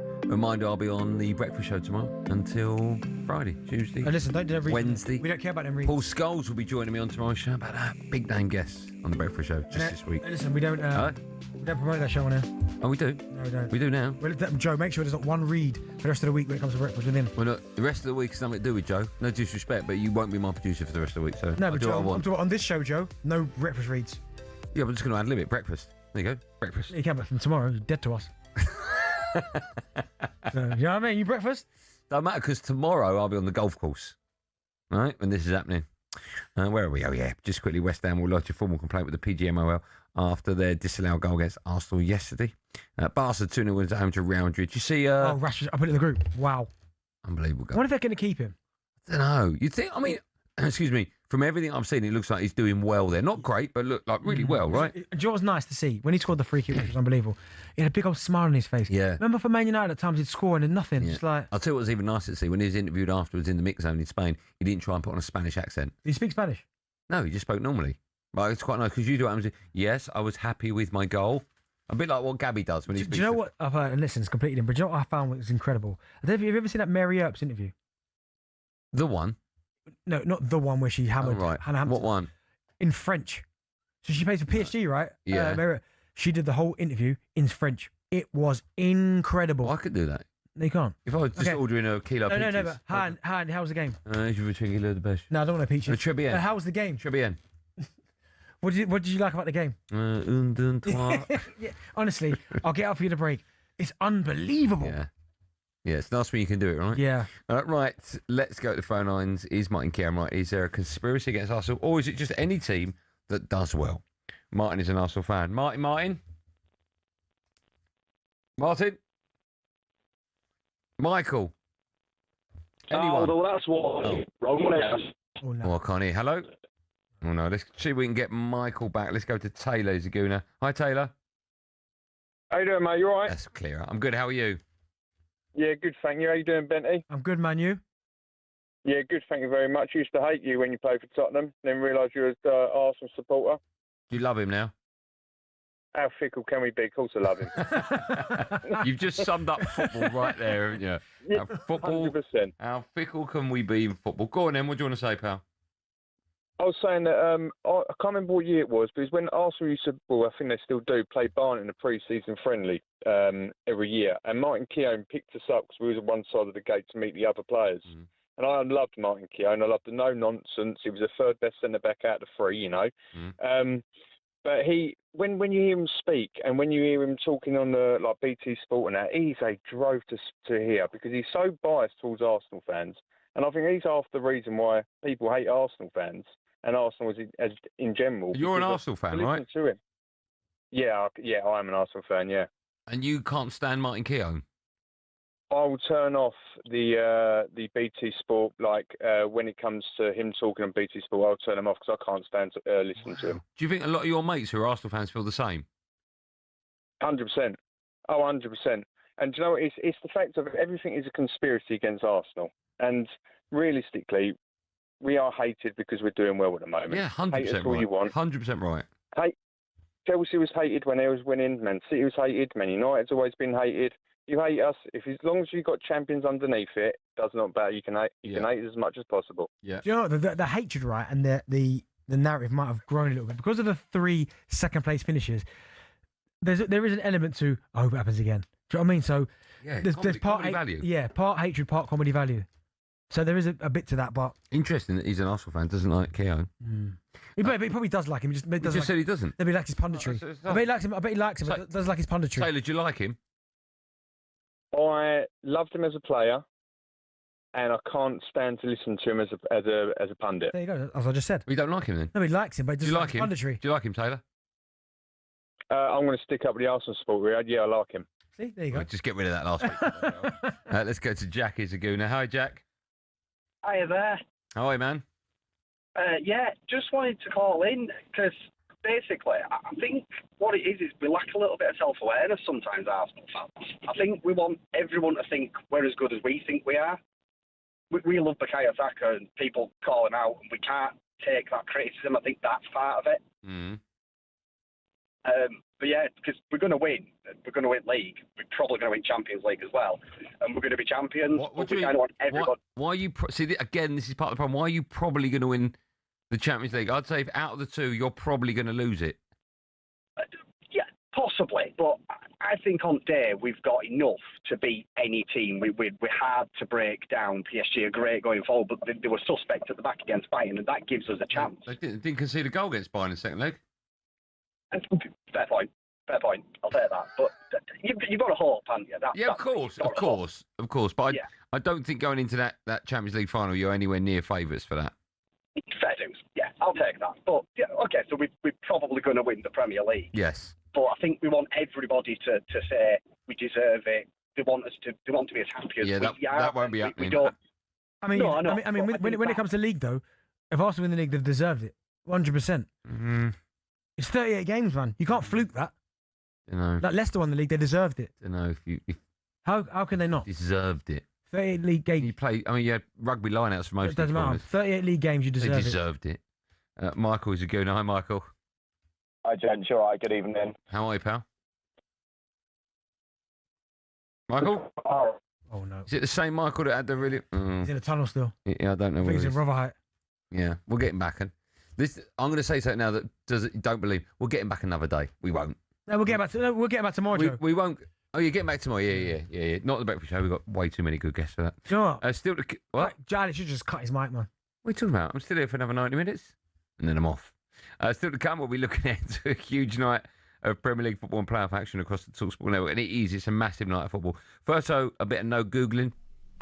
Wolves have become just the second team to lose against every other side in a single Premier League campaign.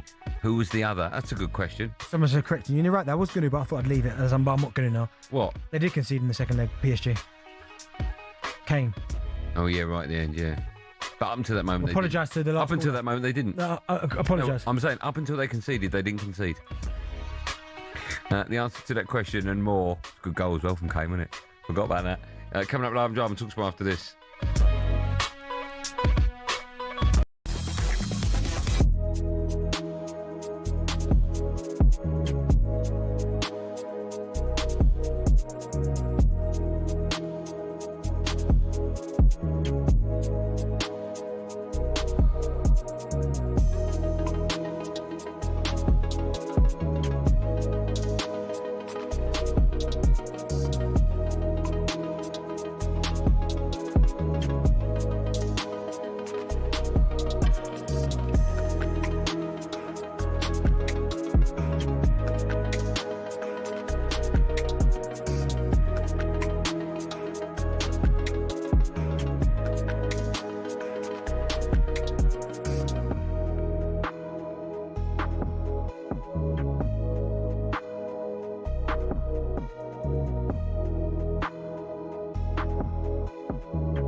I look back on it, it's probably one of the best shows we've ever put on.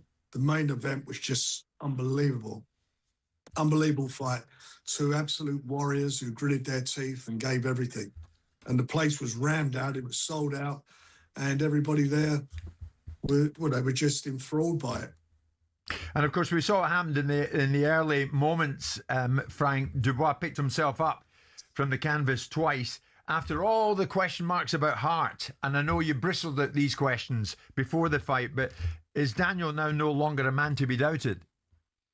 Well, look at the punches that he took. And he got up, and he gritted his teeth and got on with it. And he's matured, and he boxed extremely well. I watched it back on the replay on TV, and I thought it actually looked better on the replay than he did when I was watching it. I thought he was excellent, and he was so good afterwards. The way he praised Fabio for his, the part he played in the fight.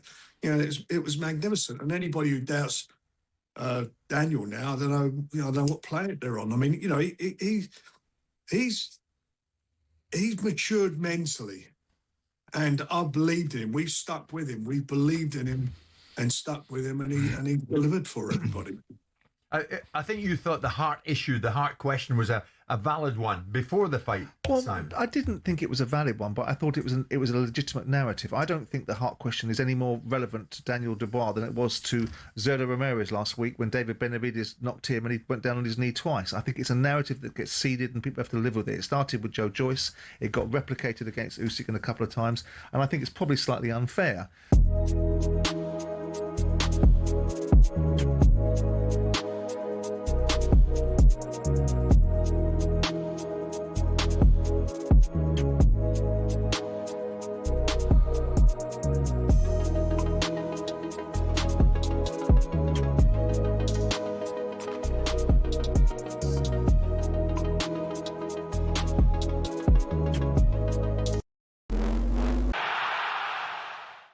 IFAB will look into grappling during corners after the World Cup. Yesterday's controversial VAR call has split the football world in two. Former Premier League ref Graham Scott gave us his verdict. My preference in the moment was for the goal to stand, but I actually think it is the correct decision because it is a foul. And therefore, probably, when I've had a bit more time to think about it, we'd probably say, yeah, fair enough. It is an intervention. For Arsenal, none of this matters. They're 2 games away from a first Premier League title in 22 years. But a man who won that title, Martin Keown, says it ain't done yet. Look at Man City, what we're dealing with.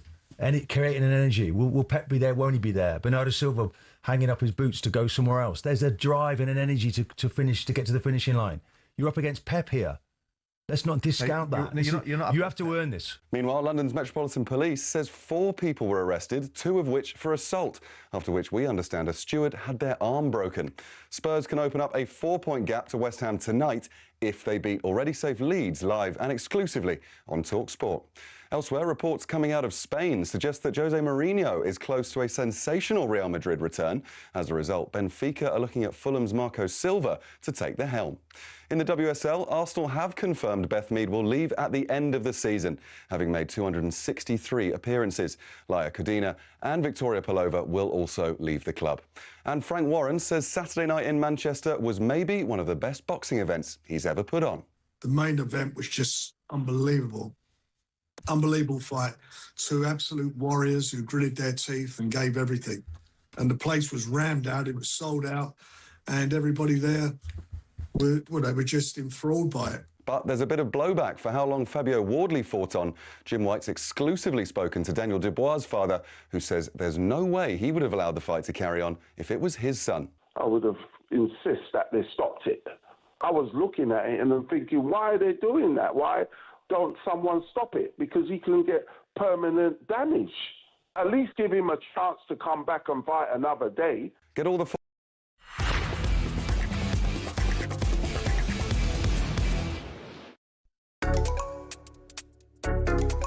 Drive on talkSPORT with Andy Goldstein. Hold on, let me just bit practice for tomorrow's breakfast show. No, I don't hear it. No. 5:32 in the afternoon. This is Drive on talkSPORT on Monday, May the 11th. Never understood why people give out the date. You ever understood that? I've never listened to radio going, yeah, but what day is it? Doing loads of... You might be the first person on breakfast to get booed. Why are you so negative? No, because I hope so. Because I don't want you to leave. No, you've got nothing to say now. You just stock. No, that's... Oh, where you going? I'm not leaving. Oh. Nice fade down. Let me put it like this, right? I get up when I get up. I play golf in the morning. I come here, have a bit of lunch with you. We do our show. I go home, and I can meet people in the evening. Yeah. It doesn't get better than that. So, just doing 4 days. Why? Why what? Why are you doing 4 days? Because the last minute fill out. He's away. He's getting better. He's on the mend. I'm helping him out. I'm staying here, all right? I'm staying. A bit like DiCaprio in Wolf. I'm staying. I'm going nowhere. All right? You happy now? God dear. I'm trying to think who said that. Oh, Sol Campbell, yeah. We know that is. I've gone for DiCaprio, you've gone for Sol Campbell. Right, Wolves have become just the second team to lose against every other side of the Premier League. Who was the other team? Must have Derby. No. It happened in 23-24. No, we weren't Ipswich. No. My goodness for that. Who's in the champ? I can't even think who's in the champ. Who went down? Luton. It's the United. Sheffield United. Sheffield United, yeah. Still to come, we'll have some fun with the best of talkSPORT, but now it's time for this.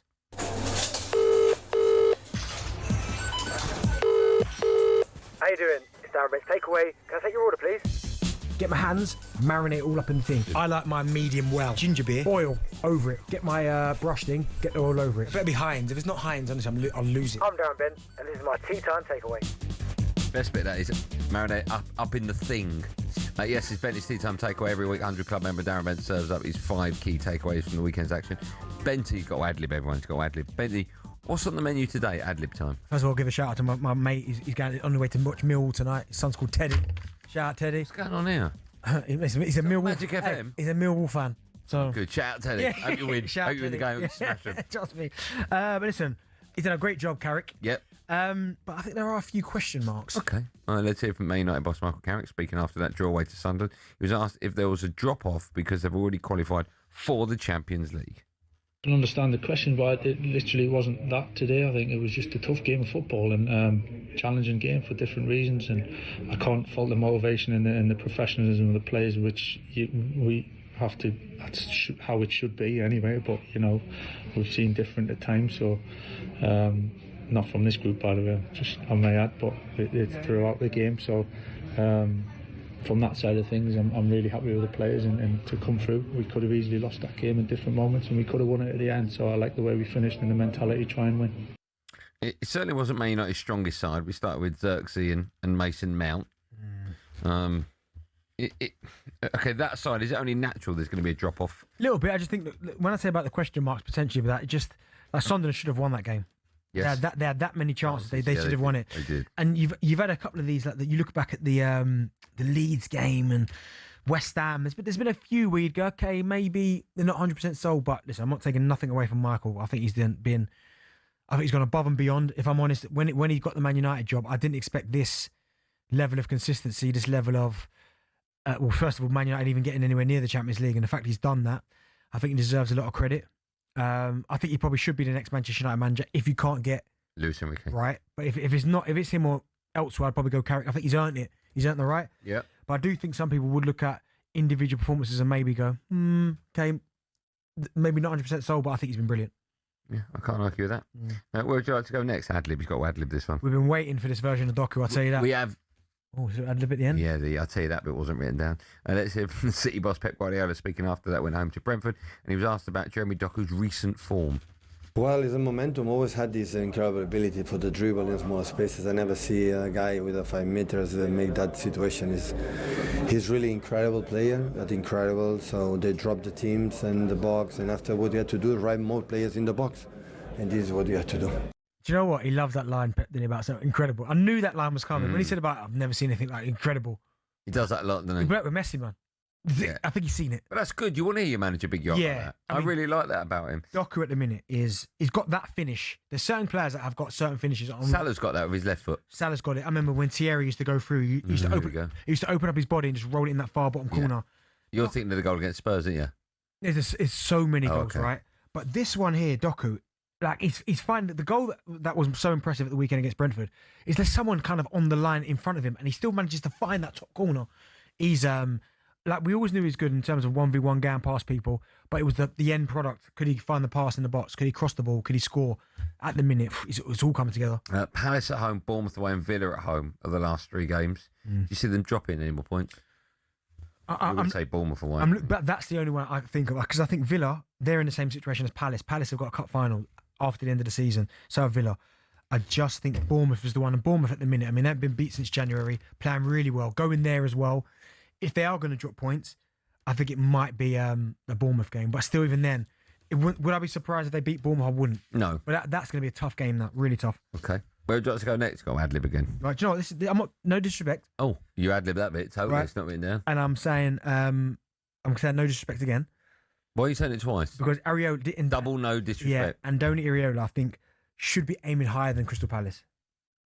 That is disrespectful, though. No, the reason why I'm saying that, right? Yeah. Crystal Palace currently in the Premier League table are 14th, right? They're in a cup final. The last 2 years they've had has been absolutely incredible. But Bournemouth are 6th, right? He's leaving Bournemouth. That's frightening, by the way. Right. The job he's done there is phenomenal. I don't think he's going to leave Bournemouth to then go to Crystal Palace. It just doesn't feel like it's the natural progression. For someone who's done as well as he has at Bournemouth, and again, no disrespect to Palace, FA Cup final last year, won it. Charity Shield won it. I think they're going to win the European Cup. That's incredible for that football club. But I don't think Darren Areola, when he leaves Bournemouth, in his head he was thinking, "Oh, do you know what? I think we're going to go to Palace." Do you think he regrets announcing that he's going to leave? Because 6 could be Champions League football. Maybe, but and again, I think they've agreed for the new manager, haven't they? So, but I think he's going to get a top job anyway. What he's doing with Bournemouth now, I know, but taking Bournemouth in the Champions League is unheard of. yes, it is unheard of, and I'm sure there's going to be regrets in his mind if he doesn't get the job that he wants. Because What do you think is a more difficult achievement, not better, getting Bournemouth Champions League football or winning the Prem with Arsenal? Getting Champions League with Bournemouth. Yeah. Look at the budget Arsenal have had compared to Bournemouth. Yeah. And they've lost their best players. That'd be insane if they do that. And I think he's got. I mean, I've read a rumour that he's got a chance to go into Real Madrid, which I think will be difficult. I think they're getting Jose. I guess it's been agreed, apparently, isn't it? So many different rumours, but if he's not going there, where's he going? Because again, no disrespect. Even you look at Newcastle, a bigger club than Bournemouth. I get that, right? But he's going from Champions League to what? Do you know what I mean? With what? If he goes to Newcastle? Yeah. That's not a bad club, is it? No, I never said it was a bad club. But Bournemouth have Champions League football, so you're going to leave your job. Well, that's a. Okay, well, he's going to be leaving European football with Bournemouth. Yeah. To not. No, I know, but Newcastle's a bigger club. It's a step up if you leave Bournemouth. But it's not like you're going to Manchester United. Do you know what I mean? No, I know. Where would you rather live? Where? Bournemouth or Newcastle? I've never lived in Bournemouth, and I can tell you Newcastle was unbelievable. Where would you rather live? I've never lived in Bournemouth. On the coast, next to Harry. You ain't been out in Newcastle, have you? We need to do it. Where would you like to go next, Darren Bent? We've got time for a couple more. Do you know what? Elliot Anderson, I salute you. Yeah. Just because he's had probably the last month he's had the toughest time he's probably ever had in his life. Yeah. And for him to be still putting in these level of performances, I think is absolutely mind-blowing. Like, at the end of the season, he's going to have probably the biggest move. He might be one of the biggest movers in the window. Yeah. But I think he's top of all the players that could move. Yeah. Right, so not like a Haaland, he ain't going to move. No. Right? Not a Bruno, he ain't going to move. I know what you mean. I think he's top of that list for everyone. Yeah. You'd have him. Yeah, I would. He'd start for you. Yeah, I'd have him over Zubimendi. Yeah, every day. Yeah. He starts for us, obviously. He's not starting for City. He's not starting for injury. No, he's not. But no, listen, what he's had to go through with sorry, does he start for England? Yeah. He does? Yeah, 100%. So it's him, Rice, and Bellingham. Yeah. Okay. What he's had to deal with in his personal life as well, with his mother and things, for him to still be playing at this level, consistency, I think it just shows him as a person. And yeah, you have to kind of just go, do you know what? Like, fair play to you. Because listen, I don't know what that's like. I can imagine it's incredibly difficult. But as I said, like, people would have forgiven him if maybe his levels had dropped a bit, and they haven't. And I think that's where you have to go. Put a price on him for me. 75 mil. Okay, I think that's cheap. If we get him for 75, I think that's cheap. Yeah, it's going to be more than that, but 75 mil I think is probably the right. Last one? Arsenal. Yeah, we've done that already now. Are you going to talk about Arsenal? No, what should we talk about now? Should we just talk about... What do you think of the Bruno Fernandes elbow to the face? Well, hold on. Were you with me when Bruno won the Players Player of the Year? No, he ain't won Players Player. He's won Football Writers. Oh, Football Writers, sorry. Were you with me then? No. What did you make of that? I haven't spoken to you about that. I mean, listen, he's had an incredible season, hasn't he? Yeah. What? Yeah, I would probably give it to him. Would you have voted for him? Football Writers, no, because I can't vote. No, I'm saying. PFA? Oh, What are you thinking about? Who else is on that list for you? Declan Rice would be on there. Gabriel would be on there. Semenyo would be on there. Yeah, I probably would have. It's hard. No, I probably would have gone Declan. You would have gone Declan Rice? Yeah, probably, yeah. Okay. Go on, talk to me about the elbow. Yeah, what did you think? I thought he was a lucky boy. Yeah, me too. The intent was there. When you talk about, did he hit him? I think he might, not as badly as it could have hit But there was him. a little... Yeah, there was. I feel as though there was contact. But this is the inconsistency. I don't know if it was this season or was it last season. I can't quite remember. Do you remember João Pedro? Where he didn't hit anyone, but he threw it like... Yeah, and there was a big discussion on whether or not... Right. Can you be sent off without touching? Yeah, with the intent. Yeah. So, I mean, I do... You can't do that. You can't. No, because it looked like he caught him, but if he didn't catch him then... Yeah. But still, the intent's there. No good. No. Still to come on Drive. We're about a terrible couple of days for this West Ham fan. Absolute joke. It's Ruby weekend. I've had a row with the missus a lot. Absolute joke. We'll have the draw for the UK 9-ball pool championships. You can forget Gale Force. There was hardly a breath of wind. I'm on my next two games. And we'll be looking ahead to another busy old night across the talkSPORT network. don't forget the playoffs. It's always absolutely balmy. Big night of football. All that and loads more coming up on Drive and talkSPORT. Me, Andy Goldstein Darren Bent. When we come back, the best bits of talkSPORT.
Let's not worry about other teams. I'm sorry, West Ham, not our problem. Okay, you lost 3-0 to Brentford. You've got 3 games. Go and beat Arsenal on the weekend. Do it yourself. Aston Villa, worry about Aston Villa. And the players, they took it easy. My daughter was there in the Holton. She's like, Dad, why is everyone walking? It was walking football from Aston Villa. But then when you see a performance like that, where they've put in 100% every player, you don't care about that. Up the Villa! Up the Villa! Up the Villa! Istanbul! Do you want the Ange mask? Put the Ange mask on. Gary's putting the Ange mask on. Up the Villa! Up the Villa! Up the European Villa! Istanbul! Istanbul! Let's go! Let's go, baby! Boys, do as anyone see. Do as anyone see. Yeah. Go on, Gary. Let's set it up for Gabby. Sorry. Has anyone seen Maximus Scott? Where are you, Max? We need some news. Robin Hood, the Prince of Thieves, Sherwood Forest, Friar Tuck. Where are you, Friar? The original boots chemist. Hooters. Is Hooters closed? I used to open Hooters. Close Hooters. Shut it down. Matt Ford, do us a favour, mate. Stuart Broad, where are you? Chris Wokes, better player. Where are you? Tricky Trees. Rock City, HB Sauce, where are you? Notts, Forest. And Big Age Masters kill me. The Big Age Masters kill me.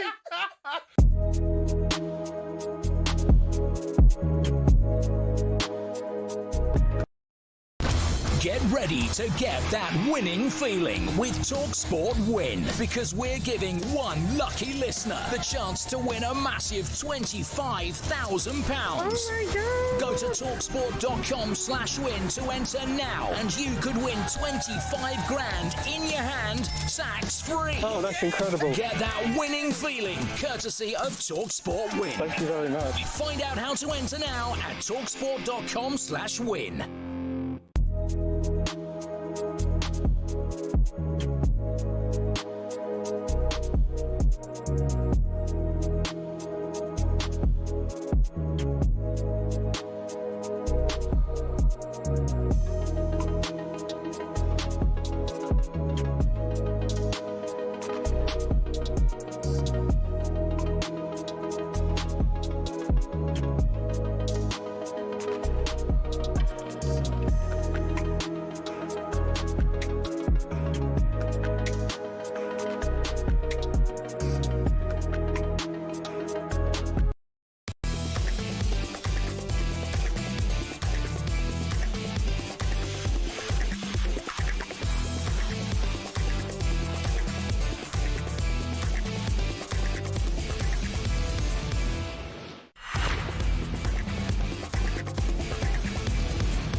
Hold on, say again. Your mic's not on. Mic's still not on. There it is. Have you seen that collab coming out? No. Swatch and AP. Swatch and... Oh my God, that's going to be a fortune, isn't it? Nah, apparently not. Remember, it's got AP in the title. Yeah, remember you had the Omega and Swatch? Yeah. AP in that. Everyone's going nuts for it. How do we get one of them? I don't know. Hey. Shout out Swatch. Nah, well, so I wasn't doing it for that reason, Joe. I was just saying, have you seen it? Oh, I would do it for that reason. Exactly that. It looks unbelievable. Yeah. Look at his fantasy. It looked nice on my wrist, wouldn't it? You listen to Drive and Talk Sport with me, Andy Goldstein Darren Bent, in partnership with Giacomo. Get fresh looks and great brands from Giacomo. Still to come, we'll be looking ahead to a huge night of Premier League and playoff action across the Talk Sport network. Just quickly, Lewis Miley's close to signing a new contract at Newcastle. Everton are interested in bringing Stonesy back. And do you fancy £25,000 in your hand, completely tax-free at Talk Sport? Our competition's just got a whole lot bigger with even more prizes up for grabs to give you that winning feeling. Head to talksportwin.com to enter for full.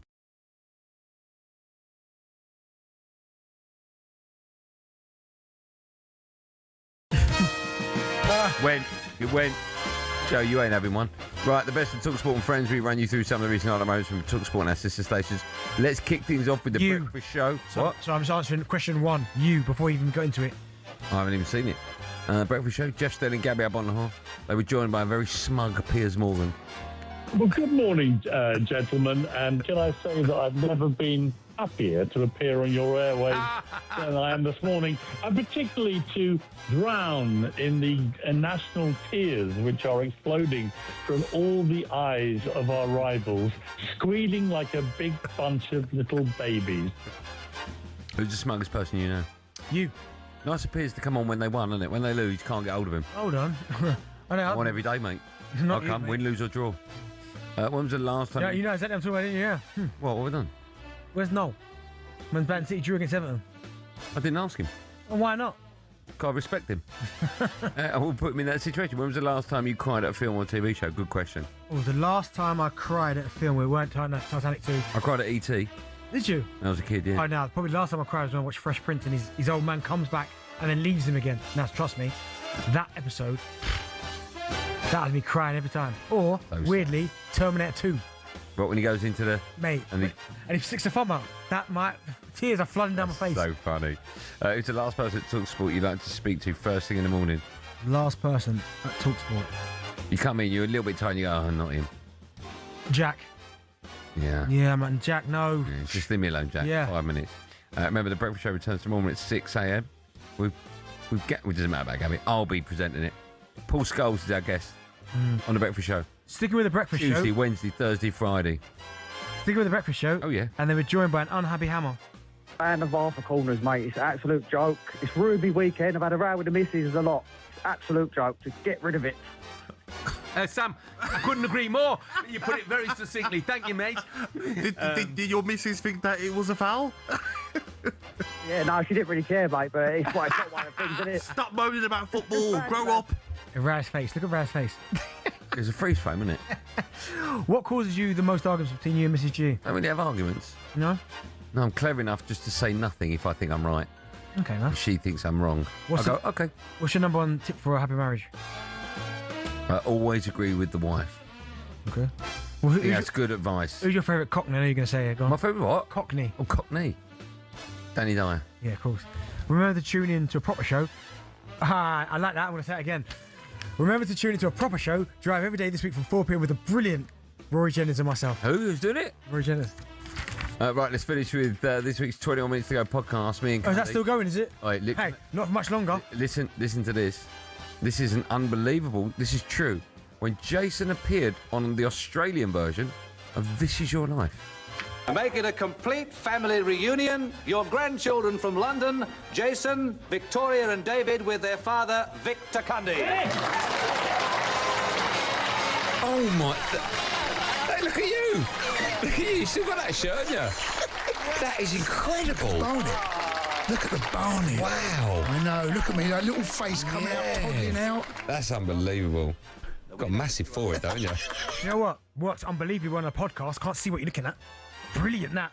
Do you see my hair in that? No, because we can't see it. It's a podcast. You get me, Joe? Who put that on there? Can you see my... Do you see my Barnet? No, because it's a podcast. Can't see it. Well, you can't see football, but that works. That's commentator. You can't see darts, but that works. No, that was awful. That was a slip, wasn't it, from you? That was awful, that. TV show you'd love to appear on? Fresh Prince. Oh, yeah, Fresh Prince would have been nice. In the House would have been cool. What was that? I didn't see it. LL Cool J. What was it about? Sweet Valley High. Yeah, I'd like to be on that. We could be in that. What's the one TV show they should bring back? Bring back? Sweet Valley High? No. Do you know, they brought back Bel Air, Fresh Prince. They were just called Bel Air, it was. I remember those. It wasn't with him. No, it wasn't bad, though. It was terrible, Benny. You said it was terrible. I bring back... Blind Date. What, the Bruce Willis and Kim Basinger film? No, TV show. Oh, fine, okay. Yeah, Blind Date. Why'd you want that back? God, it's unbelievable TV, that. No, it wasn't. Yeah, I loved it. What's her name again? Cindy. What's her name again? Go on, I know Cindy it. Black. Yeah. Cindy Black. Yeah, no, great show, that. What was the name of the fella that will go, will it be? Here's our Graham, with a quick reminder. Why'd you want that one back? Brilliant show, that. Would you have gone on it back in the day? No, I would not. Why? No. They don't make TV like that anymore. No, they don't make TV. I'm sure it used to go Baywatch, Gladiators, Blind Date. Hold on, Baywatch, Gladiators, Blind Date. Yeah, it did. Yeah. And then they had Noel's House Party, you remember that? No. Kids, no. Kids nowadays don't know. Don't watch telly anymore, that's why. Remember, what was his name again? Funhouse. What was his name again? Someone's Funhouse. He had locks.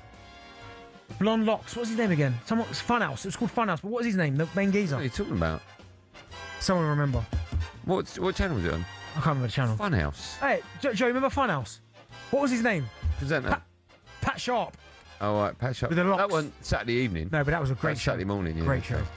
Remember to download 21 minutes ago. It's me and Cunny, wherever you get your podcast from. New episodes every Monday and Thursday. He's leaving that. What? He's leaving that behind. Yeah, it makes too much money for him. Of course, you can find all our other shows on the talkSPORT where you swipe between talkSPORT and talkSPORT 2 and all the other sister stations so you never miss a moment. Do download 20 minutes ago. It's an unbelievable episode. Don't bother. Also, the handshake story's in it next week. When we cut... Oh, what a night of football we're building up to. I can't wait for this when we come out. We're building up to Spurs against Leeds, and it's the second leg of Millwall against Hull. And then we've got the draw for the UK Pool Championships. That's coming up. Emily will be in the studio. And the end of show quiz. A busy hour. All of that and more.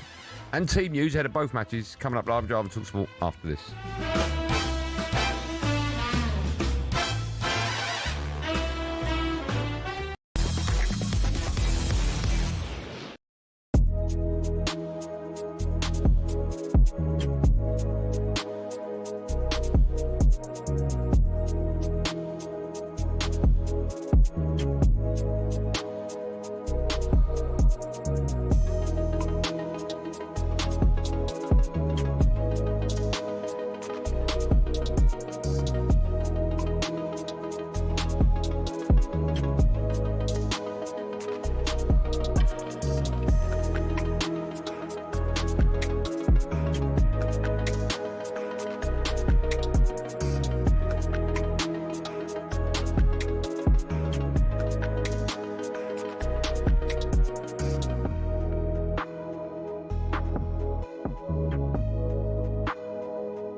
I've spent the season, in fact, last few seasons, absolutely hammering VAR as one of the most disgraceful, shocking, inconsistent, outrageous, and pathetic inventions in the history of world sport. And I would like to make a sincere and humble apology right now to VAR, which I think is a massively misunderstood, brilliant invention that I think should be the template for world sport for the next few decades. No, look, let's be serious. I think that I don't like VAR. I think VAR has sucked the joy out of watching football. I think the constant delays, the constant waiting around, the constant ruining of magical moments because you're never quite sure if it's going to count.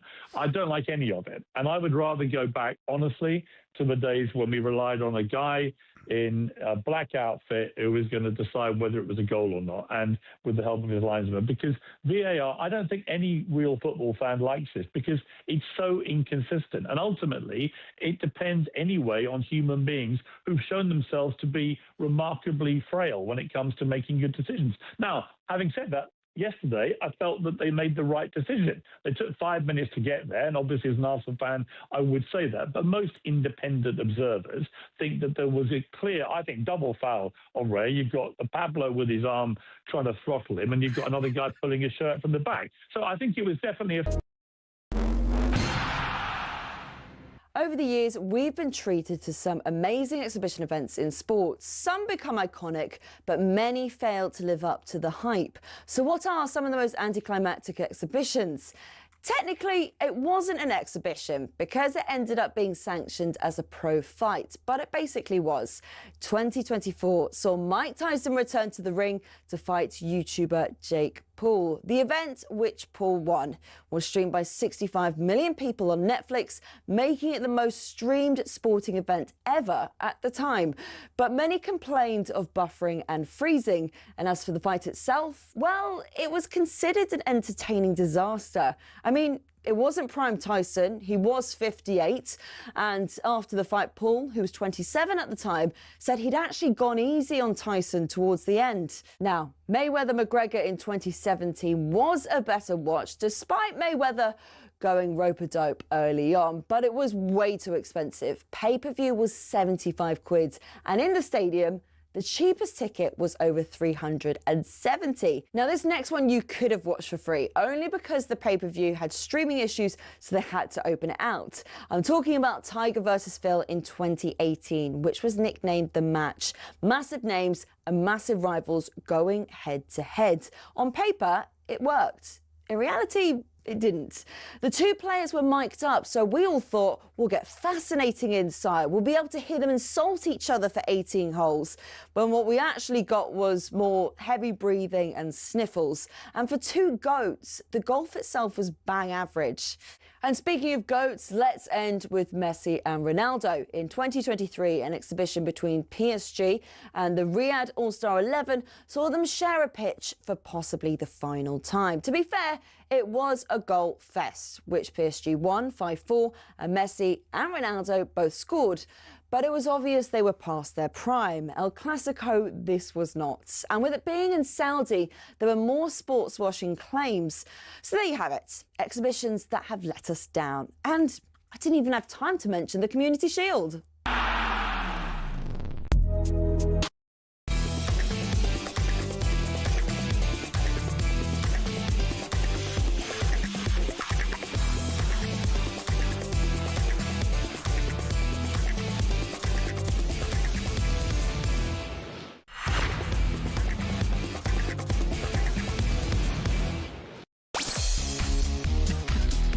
Welcome back to Last Hour Drive and talkSPORT. I'm Andy Goldstein, the giggler, alongside me, Darren Bent. Mine's rock hard, man. Oh, no need for that this time of the night. Nothing. What were you giggling about? Nothing. Mine's rock hard, man. Why do you keep saying that? Well, I'm not saying nothing. I know. Are you excited about the draw for the UK 9-ball pool championships coming up in a bit? Mine's rock hard, man. Oh. Oh, it's not a sports bar now, mate. All right. I'm excited because you're going to press a button. However you get drawn, it's a good game. No, but listen. Honestly, you got it in for me today because I'm leaving you, and I have. Do you know who's the legend you had last year? Strickland, Del Strickland. And you had Ralph Suke before that. That's horrible. I won 2 matches. No, you against who? Exactly. Oh, Gerwin's in it this year, isn't he? Van Gerwen, yeah, I'd love to play. No, you know Van Gerwen's not in it. Gerwin Price is in it. Oh, yeah. You're correcting yourself there. No, you said Van Gerwen. I said Gerwin. I didn't say Van Gerwen. You just went Van Gerwen. Yeah, thank so you. How did that go? What did you say? I went, oh, Gerwin's in it this year. And you went, yeah, Van Gerwen. I went, no, Gerwin Price. Is that what happened? Yeah. Losing it. Right, there's a big old game in the Premier League. A huge game, actually. And it's live right here on talkSPORT. West Ham stay in the bottom 3. It finishes here on what feels like a defining afternoon. West Ham 0, Arsenal 1. Which way will the relegation battle swing next? Tottenham Hotspur are 2-0 up at Aston Villa. The Spurs club motto is to dare is to do.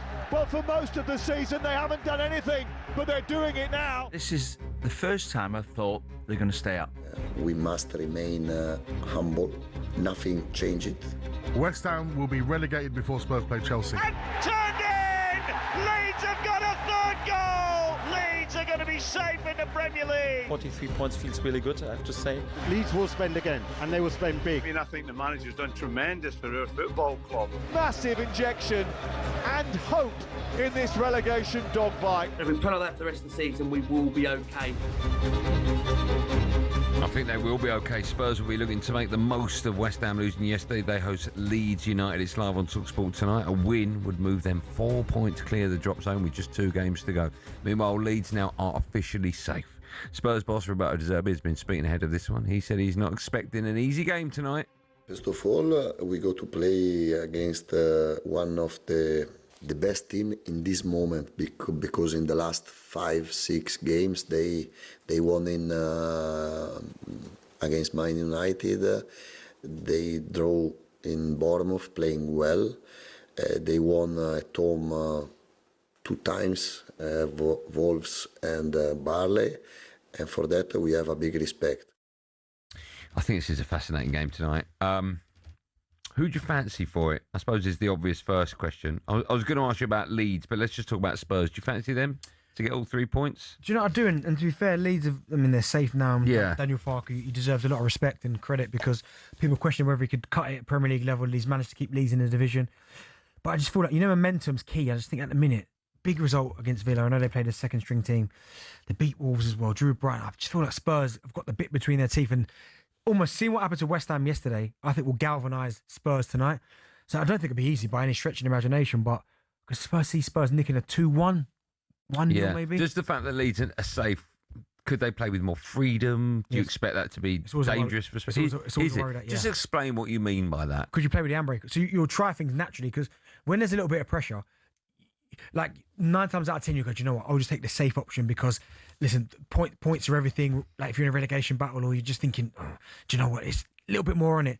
But like it's a little bit like when you're not playing and you're not starting on the Saturday, and on the Friday you play the team that's starting against the team that's the players are not playing. Players who are not playing generally play with this. Well, we don't care now. So you just try things and it comes off. And it's, but the flip side to that coin is with 10 minutes to go, there's no urgency. If it's 0-0, it's like, we don't need a winner. A little bit. But when you play against a team that's got a little bit, well, as I said, Leeds are safe now, so they're playing with that freedom. They can try things. They can express themselves a little bit more. There's no pressure. When you talk about no pressure, and also knowing that Spurs need to win, it can become difficult. Can become really difficult. Do you feel as though you went through Tottenham's fixtures there or results recently? Do you feel as though Tottenham have turned a corner? They've looked better under De Zerbi. Yeah, 100%. What's been the difference, do you think, under him? I mean, maybe it's the message that he's sending to them, and I get it. People will look what they've done. The 2-2 against Brighton, I thought they were brilliant. It was a great goal at the end from Ruter that took the points away from them, all 3 points. Then people would go, well, they beat Wolves. They should beat Wolves. They're bottom of the table. Yeah. Then people will say, well, they beat Villa. Villa, half the players who've played were still at home. Yep. So I get that argument, but it just looks, it's a feel-good fact that they're going into these games. They're going into this game now. We're saying they've not done for a while. Back-to-back wins, 3 unbeaten. So they're going to go into this game with more confidence than they've had all season. But it's funny, all the teams you mentioned have had nothing to play for. So Wolves are already down. Yeah, Villa have. Well, yeah, but Villa fielded a weakened side because they had a bigger game. Yeah. Brighton are trying to get themselves into the Champions League, though. Yeah. So okay. Yeah. Villa rested everyone, as I mentioned. So no, maybe you're right, but listen, Leeds might turn up and have the real bit between their teeth and turn Spurs over. And when you're down there again at the bottom and you're fighting for your lives, it doesn't take much for it to kind of change again. And you go, oh my goodness, like if Leeds were to win tonight, Spurs are straight away, even though the good work they've done before that, the 2 wins on the spin, they'd go, oh my goodness. Yeah, well, what's interesting, if Spurs lose, I don't think Spurs are down now. No. And I've said for a long time, I think they are, but I think that's changed. But if they lose tonight, Spurs, with Chelsea next, the next game is Chelsea away, and West Ham have got Newcastle. And I sort of feel if anyone's going to get a win out, it's West Ham. Yeah, and that's the thing. And Spurs will know about their atrocious record against Chelsea, and also as well, it almost feels like whatever kind of form Chelsea are in, whether they're playing well, playing badly, indifferent. Yeah. When it comes to that fixture, the supporters won't allow Chelsea to get beat. Yeah. Do you know what I mean? They just won't allow it to happen. I thought Chelsea against Liverpool looked okay, actually. Yeah, still something missing there with that. Yeah, there is Chelsea something team. massively, but I bet they find it when they play Spurs. Yeah. But whatever was missing or has been missing, they'll find it in that fixture. Yeah. Do you think Spurs have to win tonight if they're going to stay up? Yeah, I do. Because Everton are playing well. I know that obviously he's got a great goal, by the way, and Beto. Yeah, unbelievable. Ooh. Yeah. So obviously they're good form. And you've got Chelsea and you've got Everton. I think if Spurs don't win tonight, a point's all right. But if they get beat, oh my God, here we go again. Is a point okay? Yeah, I think so. Do you? If it goes down to the final game of the season, Spurs have got Everton, who have West Ham got? Leeds. Yeah. Now, Leeds then might be thinking beach. Oh, they will be. Yeah. Because they're safe now. But then you've got a few players in that Leeds team that be thinking World Cup. If Spurs stay up with De Zerbi, next season, what are they doing? I think they'll finish. Depends if they recruit well and bring in the players that I think De Zerbi wants. They should get in the top 8. There's no reason why Spurs should, with the players that are coming back from injury as well. Yeah, they shouldn't be in the top 8. You say that, but the last 2 seasons they've been sniffing around relegation. So what makes you? Yeah, but last season he prioritised the Europa League and it paid off. Yeah. This season they've been decimated by injuries. Yes, they have. I think what they need to do is he needs to get the players in that he wants, but also get the players out of the club that don't want to be there. Have they got the right managers to get top 6 football? Top 6 would be hard when you look at the competition. Okay, top 8 though? Yeah, top 8 easy. Is it a little bit silly to suggest Tottenham's aim next season should be top half? Is that insane? No, I don't think it is. Sounds weird, doesn't it? But look at Man United. I know Man United are bigger than Spurs, right? Yeah. But look at Man United last season compared to where they are now. Yeah, but we underachieved. We had the wrong manager. Yeah, but they've underachieved. Spurs. Yeah, but we had the right players. That's what I'm saying. Spurs haven't got the right players. Yeah, but this season they haven't had the right players because they've all been injured. No Madison. Kulusevski, we don't know something in there. Yeah. He's had stupid suspensions. Yeah. Do you know what I mean? Kudus has not been there. I think once all these players come back, yeah, then I think top 8 would be decent. They should be aiming for that. Who's on your money to go down right now? Is it West Ham or Spurs? West Ham at the minute. But I said Spurs wouldn't go down. I kept banging that drum. Does that drum change if Spurs lose tonight? No. I still no. So okay, let's go worst scenario. Spurs lose tonight, 1 point. Get beat by Chelsea. Get beat by and West Ham beat Newcastle. Yeah. So that means West Ham have a 2-point lead going into the last game of the season. Yeah. The goal difference will still be in Tottenham's favour, so a draw won't be enough for West Ham. No, but Tottenham play Everton last game of the season at home. Yes. They could win that. There's no reason why they can't win that. Although Everton have been very good away from home. Yeah. There's no reason why they can't win But that. you talk about playing with the handbrake on. If Spurs, their last game at home against Everton, knowing that if they don't win, they're down, they've never played with that pressure. Yeah, but also Everton are trying their hardest to get into to European football. Yeah. So they might push everything forward as well. Yeah. So that Everton won't go last game of the season and try and park the bus. No. It's a massive game tonight. And that's one team you don't want them to park the bus.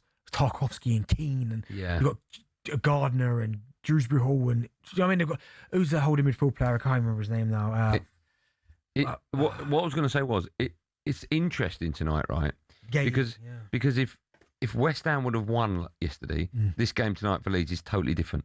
Of course not, because all of a sudden totally different. Spurs have to win. Yeah. And Leeds are all right. Yeah. Is a draw good enough?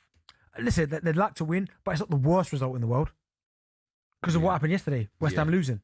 Yes, it's just another point. It's the manner in which West Ham lost. So all that emotion might be that might have been in the stomach. It's not really this game; it's the next game, isn't it? And St James's Park, trying to go in there and get her a win. Yeah, but they showed signs. Did you think West Ham were good yesterday? I thought the game could have been not done and dusted, but the way Arsenal started, Arsenal should have been 1-2 in front. They hit the bar twice. Yeah. Calafiori had a couple of efforts. Certainly the one where he went through and he got his feet all muddled up. But then I thought they got themselves back into it. Arguably, they're the best chance of the game with the Fernandes, yeah. But so I thought they hung in there and their game plan was good. They just couldn't get it over the line. Okay. We'll have team news ahead of tonight's game a bit later on. We'll also have team news ahead of Millwall against Hull. That one's live on talkSPORT too. Just give me a quick outline of what you think will happen tonight. Spurs against Leeds, live on talkSPORT. I expect Spurs to come out the blocks fast because of what's happened recently. And again, they'll be buoyed by what happened to West Ham yesterday. Yeah. So, do you know what's do you think Spurs fans jumped up and cheered when the goal got disallowed yesterday for Arsenal? Oh, without a shadow of a doubt. Do you reckon? Yeah, of course. All of them did. Big celebrations and that. All of them did. Yes, Arsenal. High-fiving. Every single one of them. Understandably, right? You got to think about yourself. Yeah. I think Spurs will start really fast because of the form they've been in. Leeds will have their moments because they've got good players. But I just feel like Spurs will find a way to get it over the line. 2-1. 2-1. How important is the first goal? Might not be in your world, but is it? Yeah, it's huge. It is. Yeah, when you're down there at the bottom, when you're down there fighting at the bottom, yeah, the first goal in any fixture is always massive because it just gives you that, all right, let's go again. Okay. One more question and we'll take calls. Key, one player for both teams. Who's key for Spurs tonight? Richarlison. Yeah, I'd agree with that. Yeah, Richarlison, not to probably say. And Leeds? Calvert-Lewin. Although I like Stack. He's a lovely footballer. Yeah. Calvert-Lewin, he might think he's got points for the World Cup, right? Yeah, I think the way Watkins is going about his business. Yeah. But I think Stack's been unbelievable for Leeds. I mean, he can strike the ball well, both feet. Lovely footballer, the way he plays the game as well. But I think Calvert-Lewin's been the catalyst. You think Spurs will win 2-1? What do you think? I think Spurs will win. And I've said for months I think they're going down, but I don't think they are now. What do you think the score will be? I think 2-0. I don't think Leeds will score. Oh, no, I think... Actually, 2-1, such a great goal. I just didn't want to copy you. Yeah, no, listen, Leeds... I'll go 3-1 Spurs. Leeds have conceded 52 goals this season, which is a lot. How many Spurs conceded? 54. So defence is on top. Yeah. Okay. Either way, you can hear it unfold live on talkSPORT tonight. As I mentioned, talkSPORT 2 sees that playoff semi-final second leg, Millwall against Hull. But all Spurs fans wanted a draw. Or to stop Arsenal winning it. Yeah, and West Ham not. You just don't want West Ham getting points, though, do you? He's put every Spurs. Okay, Spurs fans, you can answer that question as well. Were you cheering for Arsenal yesterday? Tottenham fans, if you're going to the game, Leeds fans, either or, we still want to hear from you. How do you see this game going tonight? We're just looking at Doku's goal. It's a great goal, wasn't it? Even this one is beautiful. Oh, against Everton, yeah. Was that? I think the second goal against Everton was better. It's the second one here. I think it was better, don't you? Outside the area, whack. Look at that. Do you know what it is? It's an extra touch as well. Yeah. 03717223344. Tottenham take on Leeds tonight. It's such a big game. You can have your say by picking up the phone. You'll be next.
Christ on a bike. If you don't win it from now, in terms of beating Burnley and beating Crystal Palace, they've got nothing to play for either side, then you don't deserve to be champions, do you? And so what would you be doing then on that Monday afterwards? Would you be coming in on that bank holiday so you can give it to me? You'd be saying, would you not bother turning up if Arsenal win it? It's not about giving it to you. It's about holding things to account. No one's really interested in your personal objective. So we're so close to this. So at the end of the day... The question is, do you now think that Arsenal should now win the league? They're in as good a position. So if they don't win the league now, that would be relatively inexcusable. Well, why is he? When we get and if City win this position, just a minute, I'm saying the same thing. Why were you? It was a City bias. Why were you not saying that at the beginning of last week? When Man City were in that position, when Man City get a point, because I'm delighted. Only a point. I'm delighted that Man City, because I'm delighted that Man City aren't going to win the league. Who wants a monopoly? Who wants it? That? Well, why wouldn't I do? I'm not frightened of saying things. You seem to be unwilling to say certain things. You don't want to name pundits. No, because I've been in this journey before. Yeah, because you're they're very flippant. It's very flippant to what people are going to say. Well, it's very flippant to dismiss. Put your proverbial on the block and say it, and people criticise you or they won't criticise you. I think quietly behind the scenes. Have they won it, Martin? No, they haven't won it, Jim. They've got 2 games to play. Look at Man City, what we're dealing with, and creating an energy. Will Pep be there? Won't he be there? Bernardo Silva hanging up his boots to go somewhere else. There's a drive and an energy to finish, to get to the finishing line. You're up against Pep here. Let's not discount that. You have to earn this. You're not up against Pep. You're up against Burnley and Crystal Palace. That's it. And if you don't beat Burnley and Crystal Palace, no, it's like a tug of war. No, you're on that rope, and that rope's starting to come Arsenal's way. Right.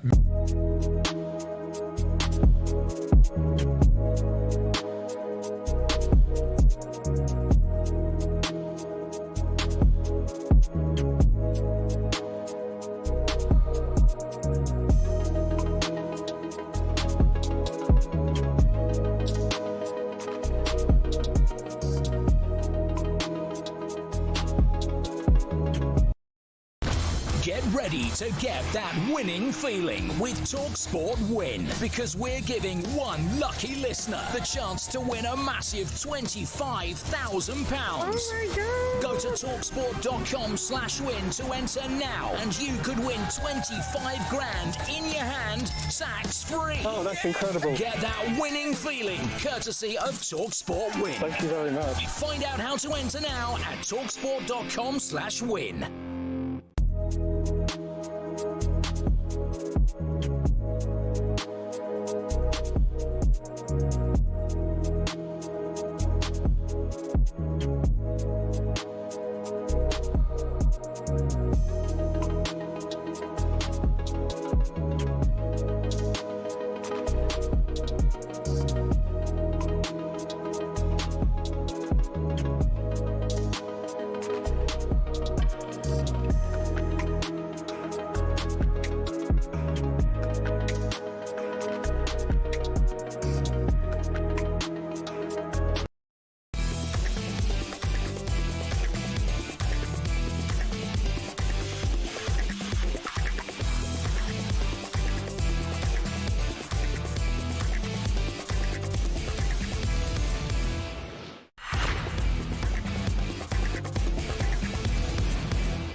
Drive on talkSPORT, me, Andy Goldstein Darren Bent, alongside in partnership with Giacomo Styler Brands for every man still to come, bringing the draw for the UK 9-ball pool championships live. Bent, you pressed the button. Yeah, I'll touch Jamaica.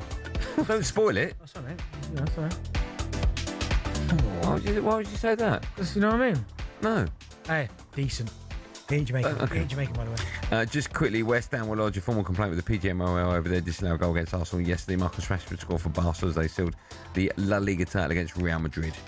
Right, time now to take a look at the latest EFL action in partnership with McDonald's.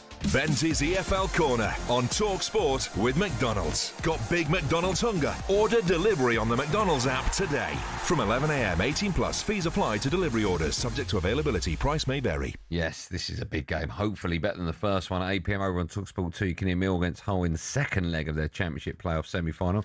Goalless, of course, following Friday's first leg. We can look ahead to that now, as we're joined by former Millwall striker, your co-commentator tonight, as we say hello and good evening to the wonderful Tony Cascarino. Cass, good evening to you. Andy, Darren, you good? I'm good, very well, man. Thanks for coming on. Look, was a 0-0 draw away from home a good result for Mill, do you think, in that first leg? Well, you always want it, Andy. You always want to get them back to your backyard, your own backyard, and you want to take it to them then. And I felt that it was a bit of a stalemate. Look, both teams hit the post.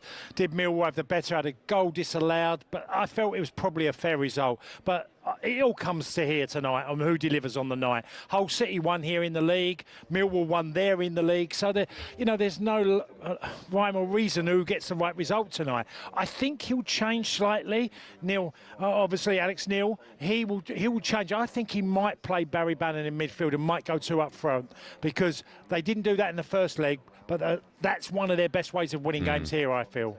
Cash, you expect the atmosphere to be absolutely rocking. I mean, I've played there before, but obviously never in the top flight, only in the Championship. But surely it must be, it's going to be an unbelievable atmosphere. Well, it was, Benty, it was against Oxford, but obviously Ipswich winning 2-0 after 10 minutes, it got a bit subdued at the Den. Tonight, I think it'll be very different, and it was buzzing before the game against Oxford. I think it'll be exactly the same tonight, and this fan base will be absolutely all over their team to push forward and try and get the victory tonight. So, yeah, absolutely. Do you think Alex Neil gets the credit he deserves as well? Because when you look at the budget compared to some of the other Championship teams that are in this kind of playoff run, he's done a phenomenal job. Darren, you couldn't. It's honestly, what you just said there is the way that every Millwall fan feels. That Alex Neil's come in. He's been very careful. They're bottom end to the budget that's available to them, and he's wheeled and dealed and put a really good side together, and a side that absolutely all over the pitch give everything. Not saying that Hull City won't do the same thing. By the way, the pitch, it's laughable. It's immaculate. I remember playing at the Den, and it was never nice. It was not that good at the start of the season. Now they're immaculate, these pitches. Incredible. I'd love to be playing now on these pitches. I bet you would. Listen, Tony, I know you have to remain slightly impartial tonight, but how much would you love to see Millwall win the Premier League? Well, I just, there are look, if they went up, Andy, they would still play the Millwall way. Whatever way we say that, we have the West Ham way, or, certain clubs get sort of associated with a way of playing. But I don't think Millwall, I think they don't settle a good few teams. We did it back in the late 80s. But the Millwall fans demand their team to be going after everybody in an attacking style. And that means getting the ball out wide, get it in, and getting bodies on the end of crosses. And that's basically what this team tries to do. And sometimes it doesn't. Benty was with me at Middlesbrough. Millwall could have been out of the game by half-time. They somehow dig in, keep going, bodies in front of the ball, blocking. They do it brilliantly well and they end up winning at Borough and drawing at Ipswich. 4 points from them 2 games away from home. That's testament to how well Alex Neil's done. Right, I'm going to put you on the spot. Millwall, of course, have won 4 of their last 6 home matches without conceding a goal. What's the score going to be tonight, Tone? I'm going to go 1-0 to Millwall. OK. Is that your heart or your head?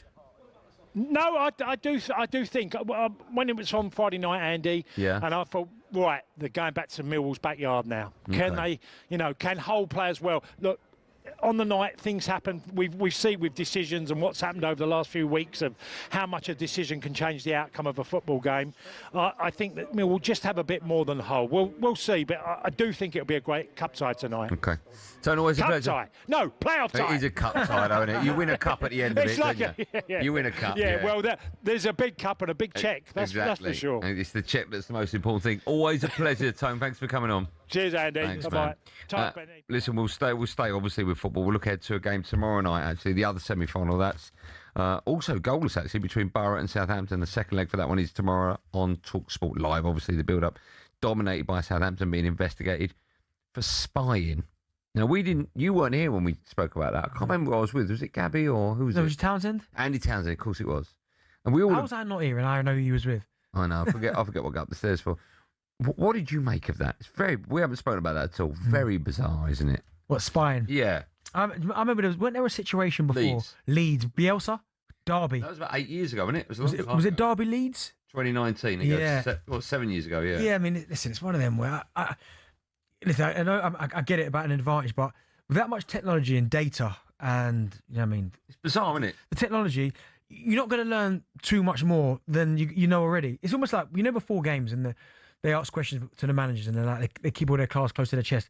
You're not exactly going to pick a team that's going to completely go, oh my goodness, he's playing, I don't know, Donnarumma right wing.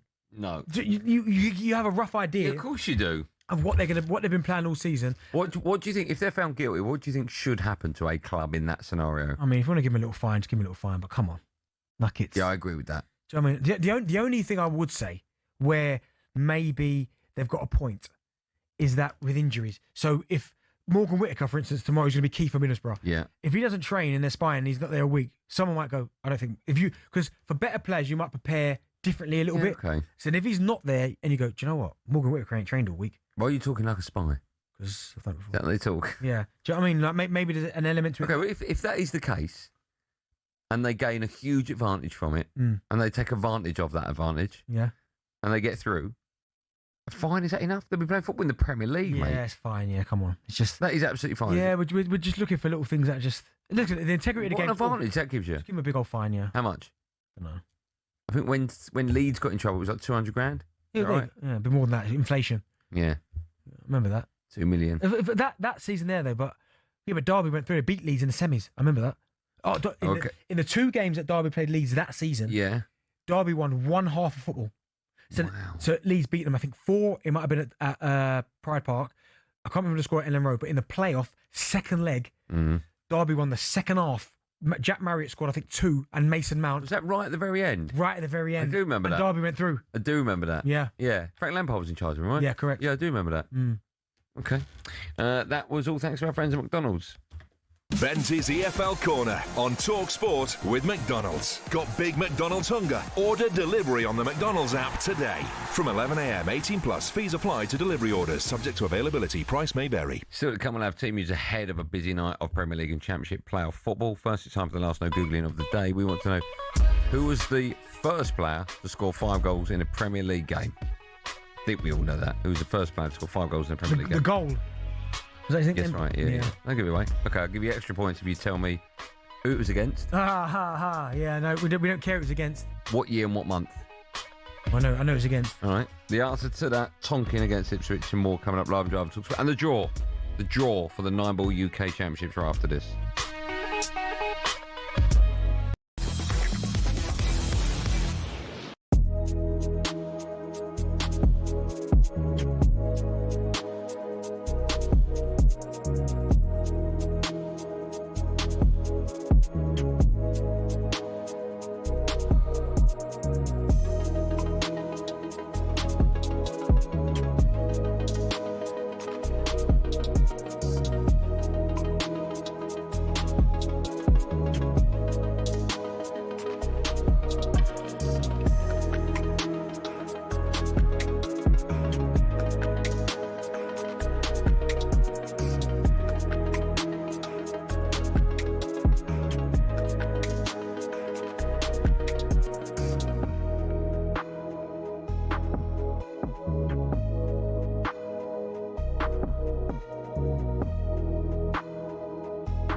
I'm going to go Friday after work pint, number 5, mate. Number 5. There he is. So do you want it? You ready? Yeah, go on. In number 5. Number 5. Friday after work pint. You've worked hard all week. You know, you want to go there, just have that first pint. You've earned it. Number 4. Beer garden pint. This can happen any time of day. Good pint. Any time, any day of the week. Yeah. Saturday afternoon, meet the lads. Sunday afternoon. Good point. Right, sun's got to be Number 3. Football point. The football point's in. You meet your lads, meeting up Saturday afternoon or Sunday, whatever it is. First point, in you go. Are we going to get a beat again? Yeah. Number 2.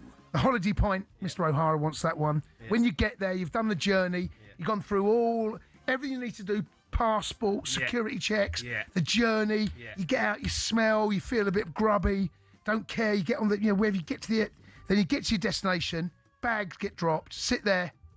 You've earned this point. Yeah, it's a good point. Good point. That's my favourite. There you go. Number 1. Yeah. Airport.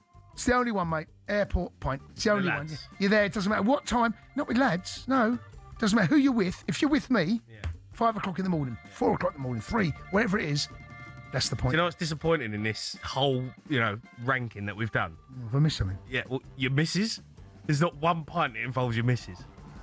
Not one. I'm at the Where's airport. Hannah in this? I'm at the airport with her. No, you're not. You're not at the airport with. You're with Razor Ruddock. No, hold on. You're not. Hold on. Let me Hannah's involved in none of these pints. No, hold on. I'm at the airport with her, definitely.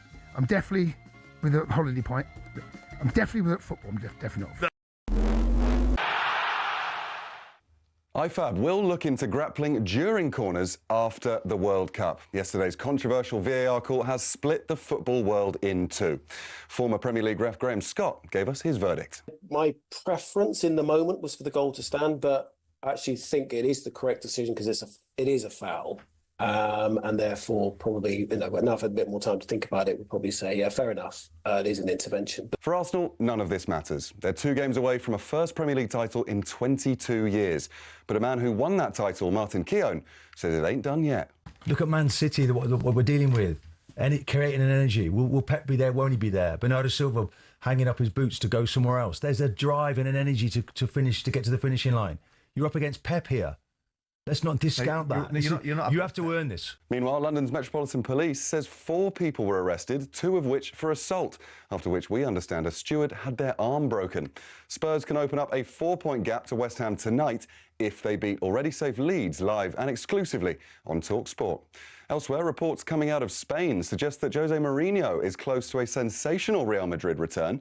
As a result, Benfica are looking at Fulham's Marco Silva to take the helm.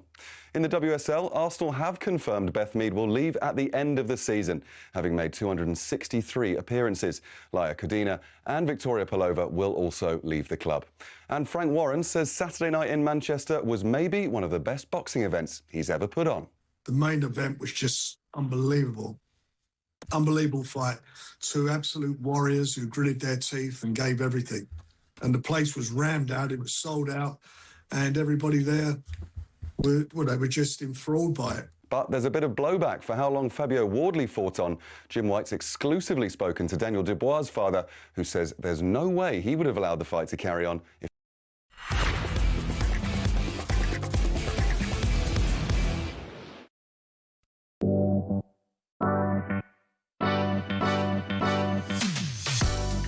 Drama talkSPORT, me, Andy Goldstein, the superstar that is Darren Bent alongside. Before the break, I asked a question: who's the first player to score 5 goals in a Premier League game? Andy Cole. Against who? Ipswich. What's the score? 9-1. No, 9-0. Didn't get a goal. I think they nicked one. No, 9-0. VAR ruled it off. Go on, give me the date and the year. We'll say 95. Yes. November. No, 4th of March. Right, for last 7 to go, Adrian Damo's live commentary of Spurs against Leeds in the Premier League. Meanwhile, over on talkSPORT 2, you can hear Mill against Hull, that one in the Championship playoffs, of course. We'll have team news from both of those games as soon as they drop. But now, for those of you who don't know, you've been living under a rock, later this month, I'll once again be playing in the UK Open 9-ball pool World Championships in Brentwood. I join a total of 256 players, including 128 pros from more than 50 countries. And there's some other big names also taking part, including the president of Matchroom Sport, Barry Hearn, former darts world champion Gerwyn Price. So to officially tell us the draw, and I have genuinely no idea about this whatsoever, I'm delighted to be joined in the studio by a Matchroom multi-sport director and star of Netflix, Emily Fraser. Hello, Emily Fraser, how are you? Hi, I'm good, thank you. You look lovely as always. You all right? You well? Yeah, all good. Just bouncing between Maskell's, home, yes, and Selhurst Park at the moment. But you're a big Palace fan, aren't you? Flying up there. Yeah, they are. You went away to watch them, didn't you, last? I did. I went to Florence, and to be fair, it was like one of the best experiences I've ever had. You going to the final? Well, interesting. The final is the same week as the UK Open. Oh, no. All right. You can fly in and out, can't you? Where is the final? Germany. I ain't that. So what are you going to do? What are you going to do? I don't know. I just feel like I've always put work first, and I've always sacrificed so many things in my life for work. And like, I know I've got the best team on the ground, so I know the event will be fine. Yeah. But I feel like there's this bit in my heart that I'm so passionate about the pool. Of course. But it is like a once in a lifetime situation. And I just think like, Can't you take the Matchroom jet? Barrier paper, though, haven't he? not sure I might need to ask Eddie if I can borrow it. So You'll be fine. I know. He'll buy you another one. He'll buy me another plane. Yeah. Yeah. So, I mean, I feel like I should go. Like, it would be an incredible experience. That'd be great. Yeah. It'd be great. As for the UK Open, are you excited about it? It's sort of on your doorstep, right? Last year we had to go to Telford for it. Yep. Which was a lovely experience. I really enjoyed it. But a long way away. Yep. This one's a little bit closer. Yeah. Well, if you watch the Netflix show, the Brentwood Centre featured with the pigeon in the auditorium, auditorium for the snooker event. So we were like, do you know what? We're going to go there. That's a bit of a coup. Nice. Oh, my goodness gracious me. No, that's unacceptable behaviour. That's unacceptable. So I was about to go and kill two birds, one stone. Oh, and that'd be nice. and you know, you can save on expenses and all that. Thought you'd wing it, did you? Oh, my, actually, honestly, Joe. Right, shall we get to the... You've done the draw. Yes, well, actually, Darren did it. So we wanted to show there was no fixing. We filmed that. You pressed a button. Well done for Brett. Did you charge for the button pressing? No, of course, they're for free. That's Matchroom, isn't it? Got to show love. Good work. Okay. It's nice for someone to do something for free. So, see, hear that? no, I didn't actually. Cost you a tenner if you want me to hear it. So you've done the draw. Yes. Okay. So... You excited? Well, you know, I can't wait. I'm very excited about it. So you've actually played like two former world champions. Oh, God. Two former US Open champions. So, like, when you look at it all on paper, you've had such a great... No, horrible. No, but incredible for experience, I have to have a ranked player, 128. I have to have one of the ranked players. Not necessarily. Oh, okay. So the format's changed slightly. Oh, this is exciting for me. So the top 64 are seeded. Right. And it's random for everyone else in the tournament. So there's a chance. I could get another gold... Well, not another. There's only one. Another Goldstein. A chancer. So you've got... Here we go. Drum roll, please. We haven't got a drum roll. Darren's giving you the drum roll. Let me write this down. Who we got? Big Steve Della Pietra. He sounds like... I don't want to beat him, do I? Big Steve. Here you got Big Steve. Tell me about... What's his name? Steve? No, you got Steve Della Pietra. He's from Great Britain. Right. He has been playing pool for 35 years. Oh, was he 35 when he took it up? Hopefully he's 70. How long's he been playing? 35. Oh, sorry, how old is he? I'm sorry. I was like, what? Am I missing something? Who have I got? Are you okay? How old was he when he started is my question. Oh, I don't know. No, but I mean, how old is he? Is he young or is he old? I mean, that's a great question. But he's been playing for 35 years and he's an IT consultant. So pool isn't his main thing. Oh, this is good for the gal pool. Are we on the match table? Of course you're on a match table, He won't be able to cope with that. No. He won't be able to cope with that pressure against the gal pools. So he played in the UK Open last year. It's icky, isn't it? Yeah. He lost in stage one. Okay. Who to and what score? Oh, my goodness. All right, okay, fine. I mean, just do some stats after. Is that Okay, all right? you're fine, yeah. Yeah. But the great thing is, if you win your first match, I think I know what's coming. you're going to then play Naoki Oi, who is a great player, won a ranking event. Why are you... I don't want to play great. I want a world ranking. I want to play bad players. No. All you have to do... All you have to do is win 2 games and you can get $350. I don't care about the money. World ranking. It's the ranking I want. Yeah, you could get that. So I've got to win 2 matches to get an official world ranking. You got to get 2 wins and you would be like ranked 500. That's, can I ask, if I beat Big Steve Yep. and then lose, Yes. I go into a loser's draw. Correct. If I win that next game, do I get a ranking? Yes. So it's just 2 games? Yes. I love it. So now you've got something to look forward to. Okay, I'm very Darren's going to come and watch your You're gonna first watch game, me? right? Come on, Big Steve. Are tickets still available? Tickets are still available, matchroompool.com. But the good thing is that talkSPORT are going to be having their own table all week. Oh, I didn't know about that. Yeah, what does that mean? So basically, they'll have everywhere in the world be able to watch just one table. Oh, I see. We're going to have it live streamed on the talkSPORT live YouTube streamed. channel. That's nice. Yeah. And then also in the UK, table 1 as well. Wow. So loads of pool. My first match. Do you know the date of it and the time? So you will be Wednesday. Yes, Wednesday. It's the last Wednesday of the month. Wednesday the 27th, which is when Palace are playing in the final. So that's how I know that date. So is there a time for that? 11 a.m. 11 a.m. I'm there. Okay, good work. Thanks, yeah, mate. you better be. Yeah. I know Barry's listening. Okay. Because he's keen to know who he's playing. All right. He's under the cosh a little bit. Is that his opponent? Yeah. No. He's under the cosh again. Yeah, I know. He gets. Barry. He's playing Petri Mäkinen from Finland. So he played in like the World Cup of Pool beforehand. Like, it's a decent player. Okay. So he's under it. Gerwin Price. Yeah. Don't tell me he's got Luke Littler again. You ain't getting through that game. Are you okay? Did you get like 9 hours sleep last night? You're just on fire. Need it ahead of tomorrow. Tomorrow, yeah, for next week. Yeah, go on, who's you got going, Price? Konstantin Ivanov, but he is from Ukraine and he's 19 years old, but he's been playing in our junior events. Oh, wow. So he's Okay, come good through the kid coming junior. through. You've got some great players coming through the 9 ball. Yep. Khalid Al Gandhi, who came through the junior program as well, he's playing Fed August. We got Josh Filler against Darren Appleton. Oh, what a game that would be. What day is that? Do you know what day? That would be a great Everyone will be on the Tuesday except from you. Can I ask, is Ralph playing? So thanks for that. Is Ralph playing? Ralph Suke, Yeah. he is. He has a fellow Brit, but, just unseeded. Okay, go on, Ralph. Yeah, so Ralph Suke. Did you know Ralph Suke is going to be our captain for Team Asia for the Reyes Cup? See? Legend. Go on, Ralphie. Have you got... Sorry, Team Rest of the World. Absolutely lost that.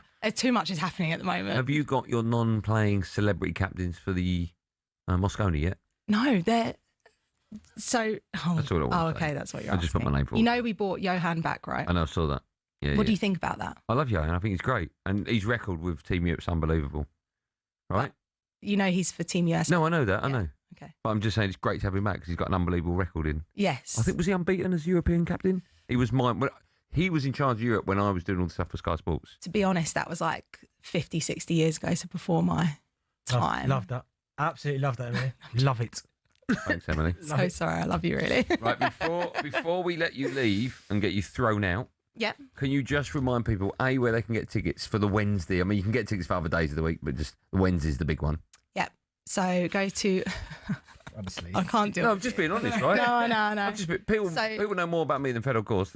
Right? They think that's... No, they do not. They do. They do. Honestly, people's champion they know about. Londoner as well. Go on. So the UK Open Pool Championship. Yep. It's going to be from the 26th to the 31st of May. You can come watch the Gale Force on Wednesday the 27th. Yep. If you go to Matchroom Pool social media or matchroompool.com website, and you get tickets there. And then we're going to be live on WNT TV, which is our platform. Brilliant. Which is doing very well, by the way. And talkSPORT. Can I just point out to people that if you've never been to the pool, it's not like the snooker where you can't talk.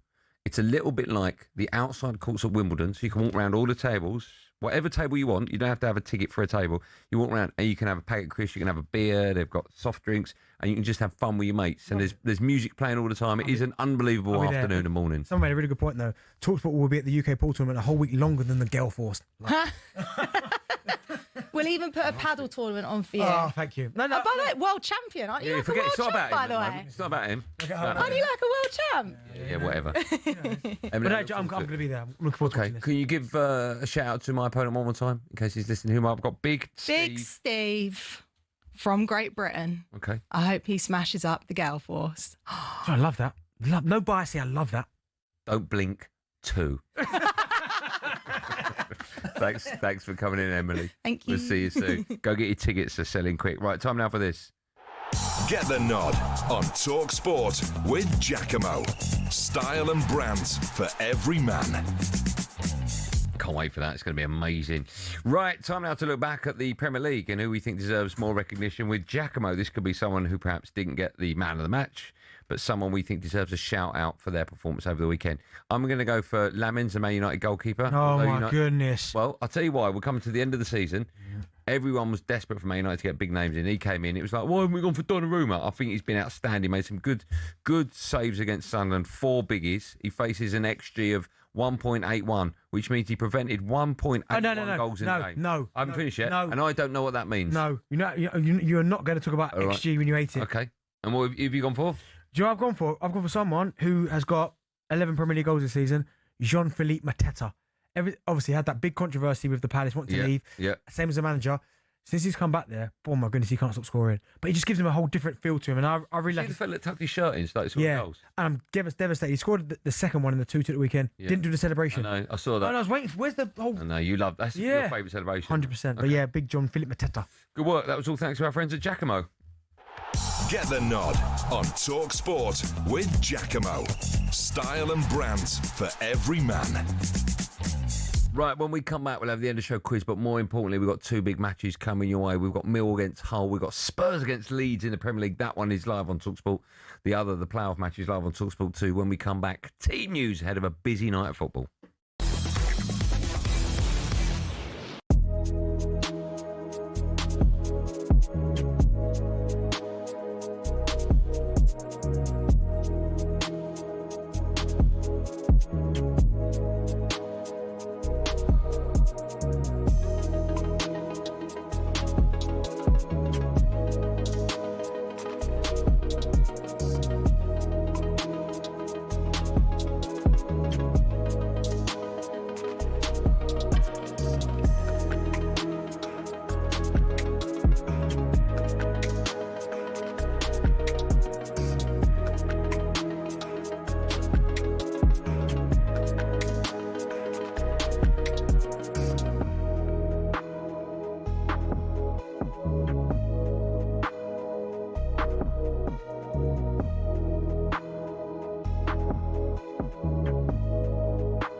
Afternoon, boys.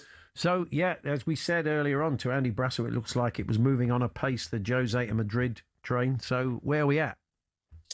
Yeah, that certainly seems to be the direction of travel. In fact, it's been suggested to me this afternoon that it's virtually agreed now that Real Madrid are going to reunite with Jose Mourinho. Of course, he's in charge of Benfica at the moment. He's had a pretty successful period since returning to Portuguese football, but there is a break clause in his contract at the end of the season that means a club can pay Benfica €3 million. He'll be a free agent, and that will enable him to move on. As I say, I think it will be back to the Bernabeu. I'm fascinated to see how this works out. It's been described to me as Real Madrid's worst season in a number of years. We heard about that dressing room bust-up last week between two of their star players. Obviously, it was a dismal defeat in the Clásico to Barcelona, handing them the title. So there's a lot of work to be done. But it's not the first time that Florentino Perez has gone back to someone that he knows. And I think in Jose Mourinho, they see someone who can come in and assert that dressing room authority that maybe Xavi Alonso struggled with all the egos that they have on their books. And clearly Arbeloa is struggling as well. Good stuff, Crookie. Thanks very much. No worries. There's Alex Crook there, and we'll keep an eye on that story. Andy Brassel was sceptical, I think it's fair to say, earlier on, our European football expert, that was going to work, but the chairman or the president does what the president wants. So we'll see what happens.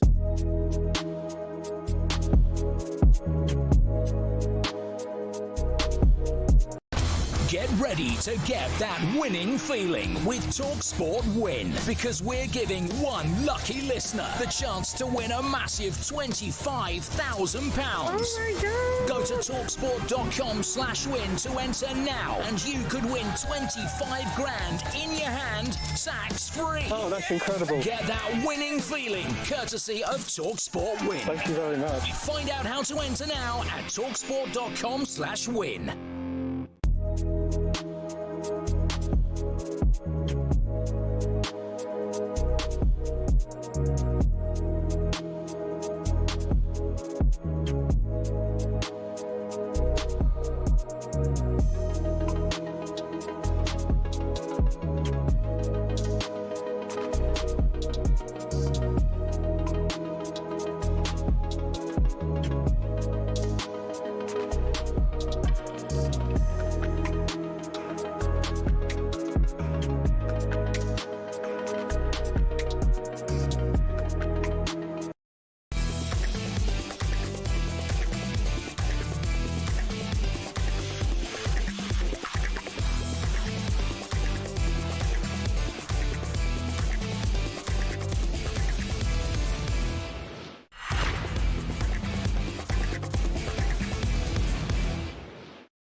Right, Drive and Talk Sport, me, Andy Goldstein, Darren Bent in partnership with Giacomo. Get fresh looks and great brands from Giacomo. Follow us at 7 to go. Adrian Durham. He hosts live commentary of Spurs against Leeds in the Premier League. Team news, all important team news for that one is in. Sam at the Face has all the details. Sam, good evening. And a very good evening to you, Andy, as well. Yes, welcome to the Tottenham Hotspur Stadium. Remember, today it is possible for Tottenham to go 4 points clear with 2 games remaining in the Premier League season if they get a victory over already safe Leeds United. In order to try and do that, they are unchanged from the side that beat Aston Villa last Sunday live on talkSPORT. Kinski is their goalkeeper. The right back is Porro. Danzo and Van de Ven are the 2 centre-halves, with a doggy at left back. Palhinha and Bentancur in the centre of midfield, with Rando Kolo Muani. Conor Gallagher, who's been so impressive, and Matisse Tell behind Richarlison, the top scorer in attack. On the bench, it's Austin, Dragusin, Bissouma, James Maddison still around, even though he hasn't played for a while, Archie Gray, Bergvall, Spence, Pat Matasar and Souza. What about Leeds United? As I say, they've been able to secure enough points to stay in the Premier League for a second successive season. 2 changes for them. There's no Noah Okafor because of injury. Dan James comes in because Bogle is out as well. So Darlow is the goalkeeper. The back 3 is Rodon, Biol and Strauch. James will play as the right wing-back, Justin as the left wing-back, Stack, Ampadu and Tanaka in midfield, with Calvert-Lewin supported by Brendan Aronson in attack. Luca Perry, Sean Longstaff, Joel Perreault, Mecha, Bonal, Byram, Nonto, and 2 youngsters on the bench tonight for Leeds United as they take on Tottenham Hotspur on a massive night in North London. Thank you, Sam. Meanwhile, over on TalkSport 2, you can hear Mill against Hull, that one in the Championship playoffs. Jim Proudfoot has all the team news ahead of that one. Jim, good evening. Andy, good evening to you. On Friday saw a tense goalless draw between these two in the playoff semi-final first leg. Tonight, Millwall are unchanged. Barry Bannon's still on the bench. Hull make a couple of changes in terms of personnel, one in terms of formation as well. Shemi Ajayi's coming in, so it looks as though the Tigers are going to revert to a back 5. Kyle Joseph recalled to Balumi and Gelhardt, other players that are left out. So Millwall, Patterson in goal, Leonard, Kramer, Cooper and Sturge, Demari and Mazusako, Aziz, Negley and Ballo, and Coburn. For Hull, it's Pandor in goal, Coyle, Egan, Ajayi, Hughes and Giles, Crooks and Slater in central midfield, Joseph and Miller wide, and Ollie McBurney up front. Tony Cascarino alongside me for Millwall Hull, 8 o'clock tonight, winners at Wembley. And we'll find out together who it's going to be, live on TalkSport 2. Thanks, Jim. Be a tough one to call that, won't it? Because everybody wants to rule the world. One more Billy's in the studio. Right, Bill. Hello. You all right? What day is it? Monday. How's your week been? Your weekend? Yeah, really good, actually. Makes no difference. Really great. What are you yawning for? What? Is it Billy? Gosh. Oh, wait, Bill. Yeah, great. Busy day, actually. Doing what? You watch Friends again? Yeah. What episode you watch? Ross has just said the wrong name at the altar. So. Oh, what did he say? What was the name? He said Emily. Wow, you really do know your stuff, don't you? That's so sad. Should have said Rachel, obviously. Watched Gladiators recently or anything? No, not this time. No. Well, why Gladiators? Was it Diamond? Have you seen Gladiator 2? Yeah, awful. You did? Yeah, I've not seen that. Yeah, no Diamond, because you know, remember, Bill? Diamond? Soccer Aid? Your memory's Oh, yeah. Oh, You know what he said? Yeah, it's gone now. Shout out Diamond, yeah. Yeah, you like it? Oh, shouting out now. Right, brave. Shout out. I'd love to see you, You'd snap you in half. Right, what are we doing today? It's about the quizzes. Like a pencil. What are we doing? Quiz is about breakfast. About what? Breakfast? Hey, come on this show. We've got no breakfast. Why is that? Oh, I don't know. I'm doing the breakfast show tomorrow. Oh, that might be it, yeah. And Wednesday and Thursday. Send him as well. Shout out Drive, 4 p.m, Darren Bent, Rory Jennings, though. Oh, Bill. God, so you have to sweaty, but you know what I mean? Don't worry. Have you not told him you'll come with me on breakfast? Have you not told him? I haven't told him. Okay, fine. See you in the morning. You coming? Huh? You going with him? Andy, do you want to go first? Yeah, I'd love to, yeah. Bill, he's leaving. I should go first. I'm not leaving. He's leaving. I'm not leaving. I'm here. 4 days before. Andy. How's your paddle contest? Hey, go middle, mate. Yeah. Andy, you're hosting with Gabby at Bondlehor for the next 4 days. Yeah. Who had higher pace stat on FIFA in their prime, Benty or Gabby? Benty every day. No, so it's Gabby. Gabby was faster than me. You're kidding me. Hold my hands up. Size of the fella. Mate, he could shift. Trust me. Wow. You going to change your answer? Well, no, I'm going to go Benty. I'm going to go with my original quote. It is Gabby, actually. Yeah, that's what I said, Bill. I said Gabby. All right, why are you getting annoyed with him? It's me that said it. Yeah, He just answers the question. 94 out of 99 for Gabby. That's mad, that. 90 out of 99 for Benty. So. Wow. Yeah, get to the shooting one, though. That'd be funny. I didn't do that one. Didn't bother. Benty, speaking of breakfast, what's the world record for the most calories eaten in a day? That's a great question. I've got an answer in my head. 42,000. It's got to be well over 100,000. Well over. Only 30,000? Yes, I didn't think it was that far. I want that full afterwards. That's my joke, Benny. No, it is, yeah. Eric, I used this was crap. Eric the Electric, that was. Eric what? Eric the Electric. Why was he called that? Not sure. Was it Sparky? Yeah, I think. Very good. Good work, man. Yeah. Andy, Alan Brazil is TalkSport's legendary breakfast host. Yep, wish him well. Shout out Brazil. Give me 5 more famous people. What is he getting a shit? Listen, that's my thing. Shout out's my thing. Yeah, you're nicking his shout out work. 5 more famous people with places in their name. Mike England. Who's that? Mike England played for England. Are you joking? Legend. Played for Spurs as well, Mike England. No, he's not a legend. Oh, right, you've embarrassed yourself. Google it. Mike England, absolute legend. Stephen Ireland. Yeah, that's good, yeah. Yeah, Alan, I can't say Alan Brazil. No. Tony Turkey. Hold on.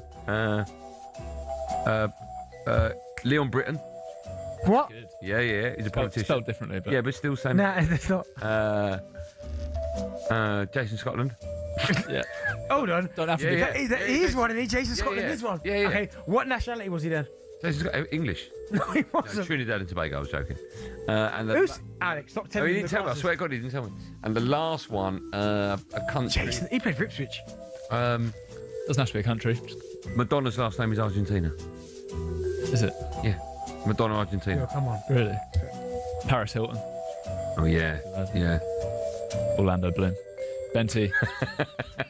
Very good. Going back to Tony the Tiger, who would win a fight between a lion and a tiger, scientifically? Lion. Every day of the week. Tiger. Yeah? Yeah. You just said the opposite, Bill, yeah. Okay. They're larger, heavier, and possess more dense muscle. They've checked that. Okay. Andy, Tony the Tiger was the face of Frosties. Yeah, they're great. He is. Yeah. What did the UK vote as best cereal, though? Well, it's obviously not. Have I got A, B, or C? Yeah. Frosties, Crunchy Nut, Cheerios. It's got to go. It's got to be Frosties, Tony. It's got to be him. Crunchy Nut. Is it Crunchy Nut stiff. You had Crunchy Nut once, didn't you? Yeah. It's all right now, though. Yes. Okay, right. Go on, Bill. One more, please. I like my last one, Bill. Don't mind Crunchy Nut. Benty, people may have eggs for breakfast, which of course come from chickens. They can't fly. Give me 3 more birds that can't fly. Penguin. Everyone pictures penguin. Can it fly? Yeah. Birds that can't fly. Ostrich. Yeah. That was the one everyone's thinking of. One more. A chicken can't fly, right? It can fly. Chicken No, it can't can fly, bro. 7 seconds. I've never looked at it when I see no chicken fly. Yeah, you don't see them in the sky, but they can fly for 7 seconds. Google it. No. They can, mate. Well, I've never seen one. So in my world, it doesn't count. Turkey. Yeah. Dodo. Back in the day. Emu. Whatever extinct. Emu as well. Emu. Yeah. Do you want one more close? Yeah, go on. Last one. As we said, chickens can't fly. What is the longest a bird can fly without landing? There's a certain bird that can fly for ages. Oh, yeah. Well, there's a, How long there's can a that bird that flew from England to America. No, there wasn't. Yes, it was. It didn't go over the Atlantic. That's Yeah, it did. absolute garbage. How much should I bet? No. When you see the answer, you'll know. A hummingbird. How long can they fly for? What do you want? In length? No, time. Hey, 3 days. 4 days. 10 months. Told ya. And you can't. America. Mulch. Yeah, but he was just in circles, the fella. No, he's. What is it? The common swift, 10 months. They eat, sleep, and mate mid-air. And what was the last bit? They what midair? Mate. They mate mid-air. Oh, I'm going now. By the way, I've got that DVD. If you... Oh, you've still got it, Bill, haven't you? Yeah. That's why you got Crunchy now. I will be back. No, we don't care about him. Tomorrow morning I will say 6 a.m. with the breakfast show. Make sure you're back 6 tomorrow. a.m. 4 p.m. for the breakfast drive show. 6 a.m. Me breakfast and show. the wonderful Forget Rory that. Jennings. Me and Gabby Abonhor. Pull skulls. Pull skulls.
Is the Anfield crowd continuing to turn, though, on Arne Slot, or can he win back the Liverpool